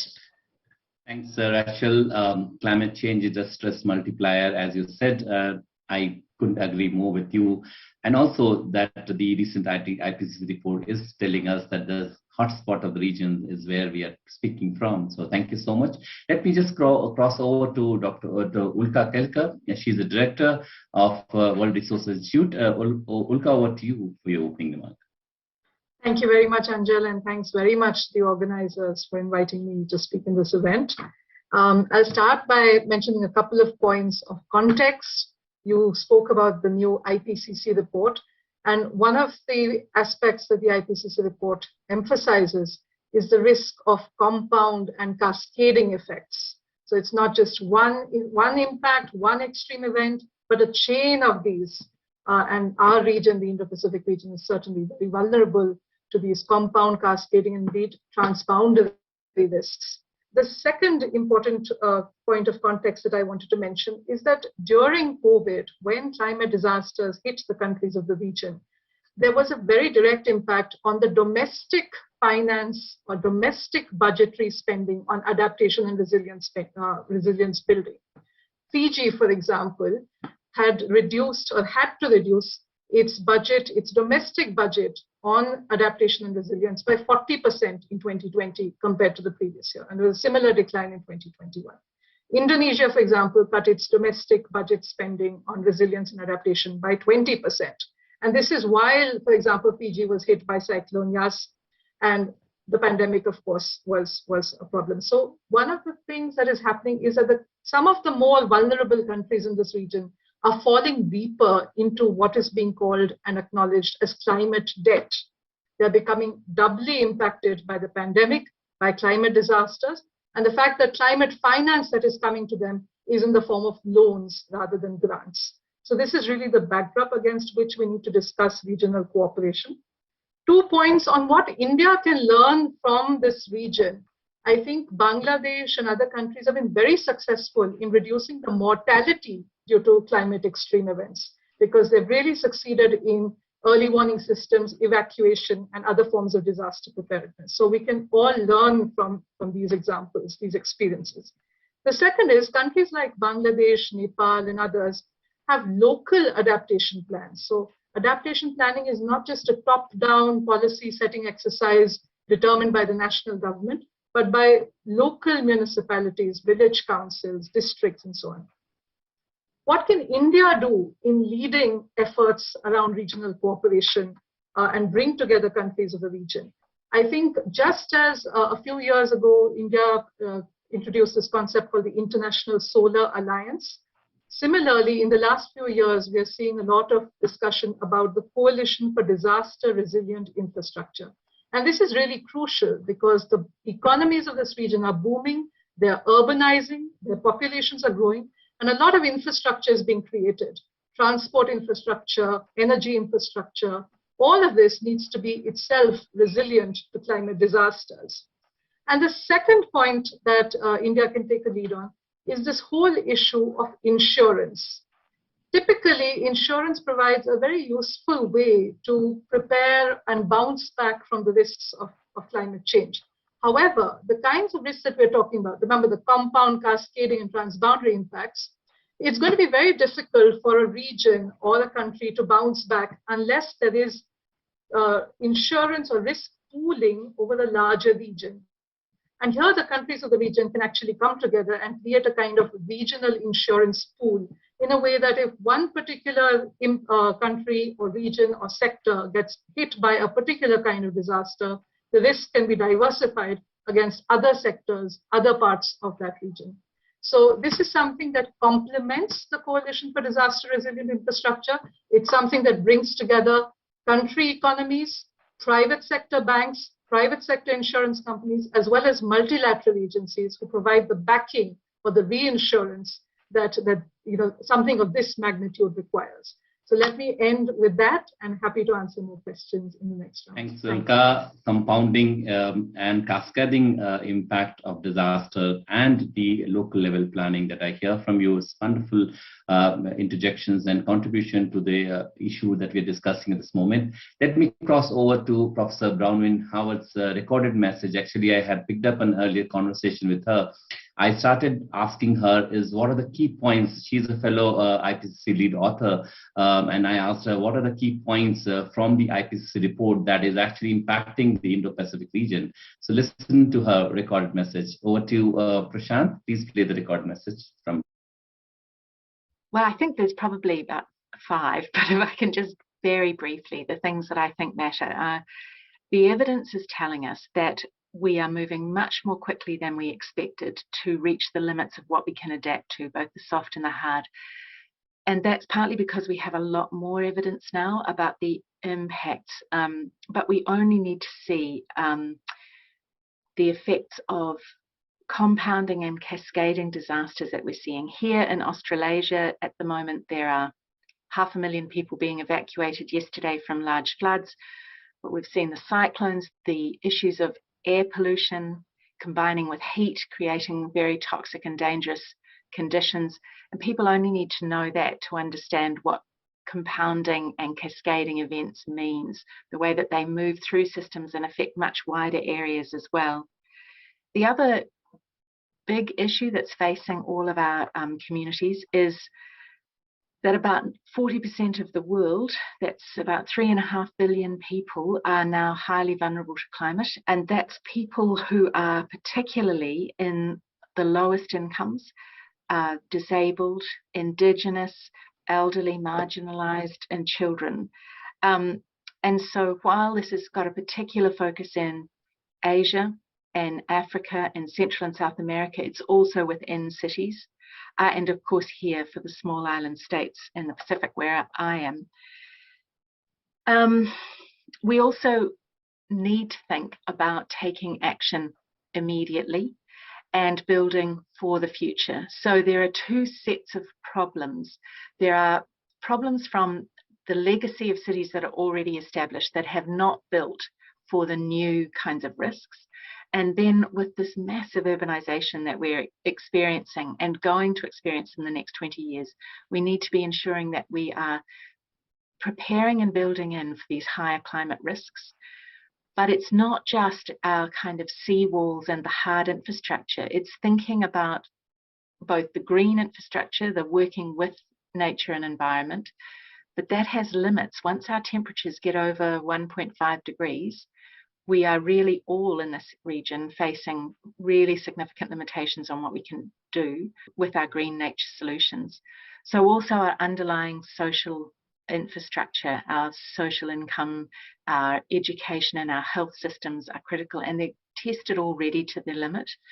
So I think when I feel very despairing about this report that's come out and what it means for our regions, I think the one thing I do find quite remarkable about this report is that 195 governments signed off a report that says that climate impacts are now issues of human rights, they're issues of climate justice, and actually part of the report in its summary talks explicitly about the effect of colonization as well as marginalization and inequalities that are continuing, driving our vulnerability to climate and driving an extractive economy that's impacting our climate. So that's a very significant shift in language and quite remarkable that it is signed off by governments. Now, it doesn't mean that they're necessarily going to take action, but it is a line in the sand for actually now holding governments to account, and what we do next matters. So while it's a very, very tough situation, there is some significant shift, I think, in the international community around this. Well, one of the key messages that came out of the report is that for climate resilient development, we need both mitigation and adaptation actions for sustainable development. But those actions need to be taken equitably and with justice. And that's not just justice and equity within countries in terms of ensuring all voices are heard, but a fairness and an equity in terms of just contributions and finance. And the report is very clear that the international community needs to be supporting a lot more finance. We may only have really about less than a quarter of the finance that we need for adaptation, and that needs to be increased dramatically alongside the finance and emphasis on mitigation. So curbing the problem but protecting people is equally important. And I think that that is a very big challenge to the wider international community. But there are some solidarities that can be found by the justice claims and concerns of small island states, of large nations like India and Australia. It will be very interesting to see how the politics of this plays out. The IPCC can only present the evidence about the risks, and they are certainly strong. Cities are really a crucible of risk. Many are exposed to sea level rise and inundation. We've got serious problems of cyclones, and I've talked about the compounding risk. But in alliance together with a real focus on international finance, we could make a very significant difference, but we need to start immediately and do it within the next 10 years. I think that India is really showing how the debates for justice and thinking about historical contributions and future growth, key issues that need to be managed carefully and recognized. And I think that it is important that we unlock the debate that is happening politically to actually focus on there are legitimate risks and legitimate historical grievances that have caused the situation that we're in. We need to address those. We also need to face the huge growth of risk and exposure that is to come in this region. So dealing both with the past legacies and planning for the future are both critical, I think. Professor Hayward was talking about the climate justice framework and also looking at how climate justice framework works within the what we call the climate resilient development pathways, and how does that intersect for a better water security, security use of climate change, as well as looking at how we can safeguard especially people who are poor and marginalized in our region. Interesting conversation indeed. Let me just cross over, and I see that a lot of questions are pouring in, so I'll be keeping the next round very brief. Let me just go over to Arinathan and just ask him, we know that the new Biden administration has brought in a new Indo-Pacific strategy to address the threat of climate change. Can you just take us through very quickly what are the manifestations of this strategy for our region? Over to you, Ali. Well, thank you very much for that excellent question. I'll start out by noting that the Indo-Pacific strategy is directed towards achieving 5 core elements. First, that Indo-Pacific is free and open. Second, that it's connected. Third, that it's prosperous. Fourth, that it's secure. And finally, fifth, that it's resilient. Now, all 5 of these core elements do relate to climate change. We've already heard some discussion about how security and prosperity relate to climate change. They all relate to it. But it's really that 5th element, resiliency, that is the most key relationship between the Indo-Pacific strategy and the impact of climate change. In fact, the Indo-Pacific strategy specifically discusses the need to, quote, build regional resilience to 21st century transnational threats, and recognizes that the Indo-Pacific is, quote, the epicenter of the climate crisis, but is also essential to climate solutions. Under the Indo-Pacific strategy, the United States notes that it will work with partners to develop 2030 and 2050 targets, strategies, plans, and policies consistent with limiting the global temperature increase to 1.5 degrees Celsius. It also notes that the work will require urging the PRC to commit and implement actions in line with the level of ambition required to limit warming to 1.5 degrees Celsius. The Indo-Pacific strategy references a number of initiatives that the United States is taking. For example, Clean Edge, that stands for Economic Development and Growth through Energy, in which we're looking to incentivize clean energy technology investment and deployment, and to drive energy sector decarbonization and foster climate-aligned infrastructure investment. In doing this, the United States is looking to work with partners to reduce their vulnerability to the impacts of climate change and environmental degradation. And part of this will be supporting critical infrastructure resilience and addressing energy security. I start out my first remarks by noting the importance of cooperation in addressing climate change, and particularly in building climate change resiliency. And I think we probably all know that cooperation is built on shared interests, values, and especially shared visions. So I'd like to conclude my answer here by quoting the Indo-Pacific, which states that no region will be of more consequence to the world than the Indo-Pacific, and our allies and partners hold a common vision for it. By pursuing a strategy whose foundational pillars are shared, and by strengthening the region's capacity to realize them, the United States looks to lead with others towards an Indo-Pacific that is free and open, connected, prosperous, secure, and resilient for generations to come. Thank you. Thanks, Hari. That's wonderful to know that we are actually looking for a kind of a common vision for the region and for the Indo-Pacific countries to cooperate. Let me just cross over to Rachel. And Rachel, you earlier talked about the climate security in the Indo-Pacific region and the challenges therein. But how do we address this challenge? Can you just give us some examples of how it could be done? Sure. What I'd like to do is share with you the results of one particular study that I worked on with an international team of client scientists and security experts last year, the kinds of threats that we're up against, and then give 5 quick recommendations. So this team, and to give it away, the study was entitled Melting Mountains, Mounting Tensions. Try to say that 5 times fast, and looked at projected climate impacts in the sensitive LAC region, the line of actual control between India and China, and pulled out a couple really dangerous potential unintended consequences. So number 1 was looking at actually the array of troops that's up there today. There are several 100,000 troops arrayed up there in some of the harshest environments in the world right now for a battlefield. So more than 4,500 meters, -30 to -40 degrees, really tough, very low oxygen up there. The Chinese troops actually get daily regimens of oxygen and have special modular equipment, exoskeletons, to help them. I don't believe the Indians have that kind of equipment, but it's quite dangerous just to exist up there. In these harsh conditions, contact's minimal, but there's a strong warming trend that's been projected, and we've looked at how that's going to increase the military vulnerability to potential contact. As it gets warmer, there'll be more patrols, and patrols could mean more clashes.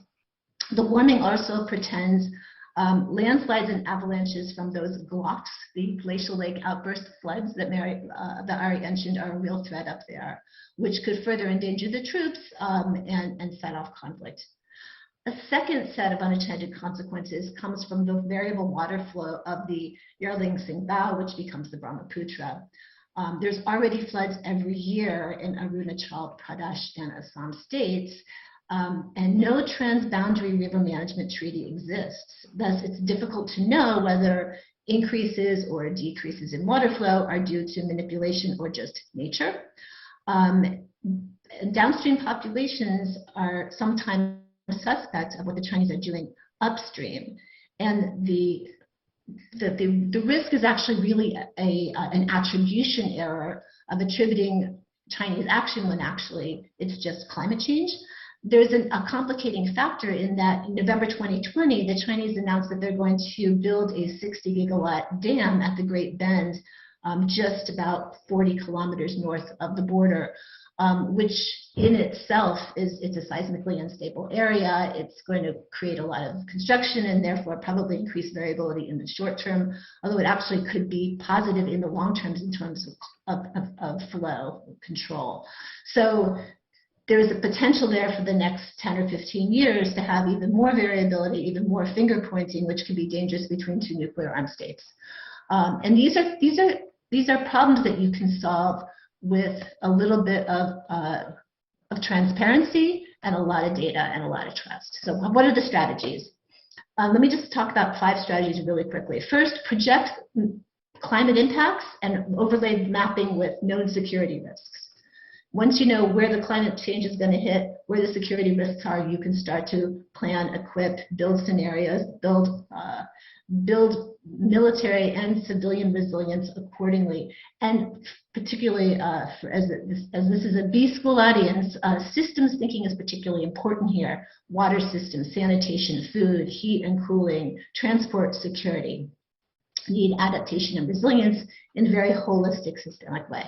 Second, early warning systems, particularly climate early warning systems for dangerous locations or divisive areas. So we talked earlier about fishing stocks being an area of potential contestation. So migratory fishing paths and information being shared on that. Third, climate change, climate smart energy systems, accelerating the transition to clean energy as quickly and safely as possible.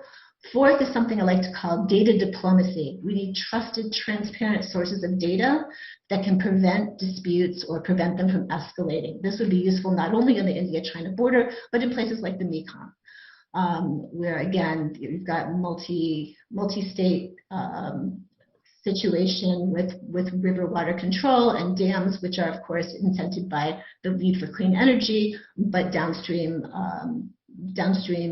countries that are sort of beholden to upstream countries. And finally, climate justice, and I think that was very well and eloquently addressed by our previous speakers. So I will stop there. Thanks so much, Rachel. Very important points that you made it, and I'll not, we can take this forward because I see similar questions coming. So I'll look forward to also discussing this further. But let me just cross over to Ulka. Ulka, you earlier talked about India's contribution to combating climate change in the Indo-Pacific region, but we also know that there is a clear north-south divide in terms of the historical justice or injustice that we have been subjected to, or equitable climate space. What are your thoughts on this? How do we look at it? Thanks, Angela. I think I'd like to speak a little bit more about the fact that many of the climate vulnerable countries in the Indo-Pacific region who have been, as you said, the least in terms of contributing to the problem are the most vulnerable. So I think what India could do really is to elevate their message on loss and damage. By loss and damage, we mean loss of lives and damage to property that is already occurring at 1.1 degrees Celsius of global warming. And that the difference between 1.5 degrees Celsius and 2 degrees Celsius can be a matter of survival for some of these most vulnerable countries. So I think as India takes on its presidency of the G20 this December, it can certainly do a lot to express solidarity with the most climate vulnerable countries. The second aspect I would talk about is that of subnational cooperation. For a lot of countries like Indonesia or Australia or India, a lot of very meaningful collaboration can happen at the level of states or provinces, because our countries are so diverse that a lot of discussion can happen, a lot of experience sharing can happen at the sub-national level. Give a couple of examples. We know that climate finance is scarce, but a number of Indian states are doing something called climate budget tagging. That is, they're going department by department, scheme by scheme through their budgets and identifying what portion of the departmental scheme's budget is going towards climate action or climate resilience or climate-friendly development. Another example, I think Ari spoke about heat stress. So many states in India have made state heat adaptation plans or city heat action plans. That's also something that there can be a lot of collaboration on at the subnational scale. But the last point that I'd like to emphasize is taking from Rachel's point about, about climate resilient energy infrastructure. I think as we get into scaling up renewable electricity, the importance of a flexible and robust electricity grid is going to become more and more crucial. In Europe, we've seen how Norway acts as a giant battery for Germany. In this region also, we need to think about a regional electricity grid. And India's initiative of One Sun, One World, One Grid is a step in that direction. But we need to make it climate resilient. We need to focus on decentralized applications of renewable energy, particularly in rural areas. And we need to explicitly train and create jobs, good quality jobs for women and women-led enterprises. So that's something that I would bring back to the aspect of just transition, which is not just about creating infrastructure or creating new economic opportunities, but doing so in a way that empowers the most vulnerable communities. Thanks. Thanks, Ilka, for giving us the framework of just transitions. And as we unfold this from Indian perspective, I think that's a very important point. Questions are actually pouring in, and I'll, in the interest of time, we have only about 10 minutes now, but I'll just try and pick up at least one or two questions from here. Mr. Syed Rabet, he's asking about the efficacy of carbon sequestration. Anybody who wants to pick it up? What are the efficacies of carbon sequestration? Rachel, yes, over to you. So I'm not an expert in carbon sequestration, but I do look at carbon tech as one of the jobs that I do is evaluating new emerging carbon tech, and it is becoming an increasingly viable strategy. Certainly, I think there's growing consensus that we're going to need carbon sequestration to achieve our goals. There's no way around it. We're going to have to figure this out. There's already companies making products out of captured carbon. Right now, it's not very energy efficient, therefore financially efficient, but that's going to have to happen. But I think like distributed renewable energies and distributed microgrid technologies, the opportunities I think are going to be in the distributed area. So it won't be just the big oil and gas companies that are investing in this, but how this can be done on a more localized basis. And that's an area where I think India could play very, very strongly. Thanks. Ari, the next question suits very well for you. So let me just pose this. This is from Satyendra Sarangi, and he's asking about the carbon budget to deal with climate change, especially the disaster situations and early warning systems and dissemination systems. So your views on how do we look at it? I'm sorry, did you say the budget?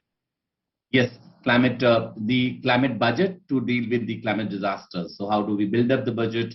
How do we look at the early warning systems and dissemination system, looking at the resources that we have? And probably sometime if you look at it from the countries of the global south, we definitely have, as Ulka was saying, much meager resource than the things. So how do we look at the budgeting part, from that perspective? I think the budgeting aspect of this is going to be highly distributed. Since the early warning systems was something that was asked about, I'll mention that in South Asia, we have something called EC Mode. It's a regional science for policy body headquartered in Kathmandu, Nepal, but that has relations and scientists from the entire region. They have a system there called Server, and that system focuses on taking satellite data and using that data to try to provide real-time information to people at a very local level. Sometimes they say it's from space to villages. And they try to look, for example, at when satellites see that there might be a fire starting somewhere, try to get that information as soon as possible out to those affected people. So that is a very effective early warning system. That happens to be done by a regional science for policy body here in South Asia. And that body is funded by a number of countries, including the United States, which contributes particularly to the server satellite program. But there's a number of countries from outside of South Asia and from within South Asia that are all part of that program. And I think this type of distributed funding and a variety of different approaches to early warning systems is really what's going to be the most robust and in the long term reliable and effective. Thanks, Ari. Thank you so much for this.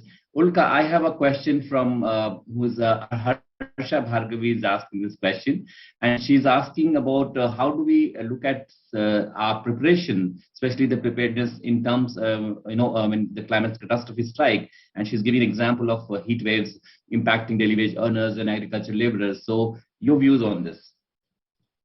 I mean, that's really the crux of the matter, isn't it? I think it's only growing, the kinds of impacts that are being felt. And let alone in the poorer countries of the Indo-Pacific region. I think even last year when there were floods in Europe, I think it was something like a $50 billion disaster, just one flood event in Germany. So, so definitely this is really something that is very crucial. I think, again, I would take inspiration from some of the local adaptation planning that is being done in a lot of countries of this region. It requires communities to be part of any kinds of interventions that are being designed and implemented. I think there was a question earlier about sequestration, and Rachel spoke about high-tech sequestration. But if you look at low-tech sequestration, namely planting of trees, even that is something that will fail unless you take into account the communities on whose lands the trees are being planted, the kinds of species of trees, the alternative uses of the land, who has the rights to that land. So that is something that, that is really, there's no other way out of it. It's messy, but it has to be done. The IPCC report is, in fact, has warned us that we're already reaching soft limits of adaptation already. And as warming continues, more and more of these adaptation limits will be breached in sensitive ecosystems, and the communities who depend on these sensitive ecosystems for their livelihoods. So I think there are a number of specific interventions, specific experiments and good practices that are being tried out. What is required is really a framework that brings it all together, creates the right kinds of institutions, particularly at the very local scale in our villages and cities, and empowers them to take the kinds of actions that are required. Thanks, Ulka. Questions are pouring in, but I'm completely running out of time. So just in the interest of time, let me just summarize this a session in a couple of points that I would like to put forward. I think apart from this, the issues that we discussed, especially for disaster preparedness, we also need to focus on what we call the science policy dialogue. So this kind of information sharing and the dialogue that we are having, especially with the Indo-Pacific regions and the countries of the region, must do this, because that's one way forward to at least looking at the problems and the solutions therein. So thank you so much. I'm running out of time, so I have to close this. Thank you so much for all your participation. Over to you, Utsav. Thank you so much, Dr. Prakash. And with that, I would like to thank all the speakers for such an invigorating session. And I hope every one of us has some key takeaways from the session and got some more clarity on the climate change in the Indo-Pacific. And with that, I would like to invite Dr. Sridhar to share the highlights of today's sessions. Dr. Sridhar. Thank you, sir. It was a wonderful session, and in fact, with the culmination of this interesting session on climate change, we are just halfway now. Of course, the next half is we have a very distinguished panelist tomorrow also. So I would request all the participants to log in tomorrow again at 10:15 a.m., not p.m. So please do join us. I mean, those who are in India, it is of course should be AM. But just to briefly touch about the day's proceedings, we had a very good kickstart in the morning, in the evening, of course, with an inaugural. We had a very distinguished inaugural panelist. Dean Madan opened it, and then we had GL Reefman, Jennifer Larson, and G.V. Prasad, an industry leader, who set the tone for the entire day. This was followed by an interesting discussion on geopolitics between Happy Mohan Jacob and Ambassador Shiv Shankar Menon. And they discussed about the key drivers that actually will shape the Indo-Pacific gains towards covering military, economic, and political aspects, and their implications for India's strategy autonomy. And then we had a very interesting and involving panel discussion where Suhasini Heather moderated it, and that was on security partnership. They evaluated India's foreign policy, especially in the context of the current Russia-Ukraine war, and also its implications for security partnership in the Indo-Pacific. Of course, we had a distinguished panelist there, General Prakash Menon, Arjun Subramaniam, and Dr. Jagannath Panda. And that was an extremely interesting session. We then had a discussion on maritime policy, in fact, rule-based maritime order, where basically many of the Indo-Pacific countries would like to see a rule-based order in the Indo-Pacific, but there are a lot of critical issues as far as the seas are concerned, like the South China Sea, and which is actually creating a couple of differences. And in fact, the entire notion of ASEAN centrality is also being questioned by many of the countries. So this is actually making the rule-based order a bit difficult in the Indo-Pacific, but it was important discussion. And I must say that we are halfway through in creating a roadmap for the Indo-Pacific Regional Cooperation, and we are yet to come. And we had a very interesting and final session on climate change. Thanks, Anjal, for all this thing, and where we, of course, discussed on climate justice, climate security, and climate change as a stress multiplier, and many other aspects. Of course, you all know that. So with that, I must actually briefly touch upon about tomorrow's session. We will start with having a regional dialogue, talking about the importance of alliances and partnership. And we have none other than Dr. Sanjay Baru. Honorable Lisa Singh is the Australia-India Institute CEO. And we have Ambassador Shyam Sharan, who they will be discussing. And then we will also have an economic dialogue and discuss how we can collectively enhance the prosperity in the Indo-Pacific region. And that will be followed by a high-profile diplomats roundtable, where we have the perspectives from US, Japan, and EU leaderships. So we will actually conclude the day with a valedictory address by Dr. Vinay Sahasrabudhe, who will talk about the importance of soft power to strengthen the Indo-Pacific construct. So friends, and please block your time for the day tomorrow morning, and please join us without fail. And with that, thank you all the panelists, and it was a wonderful show as of now. Thank you. Thanks, Sridhar.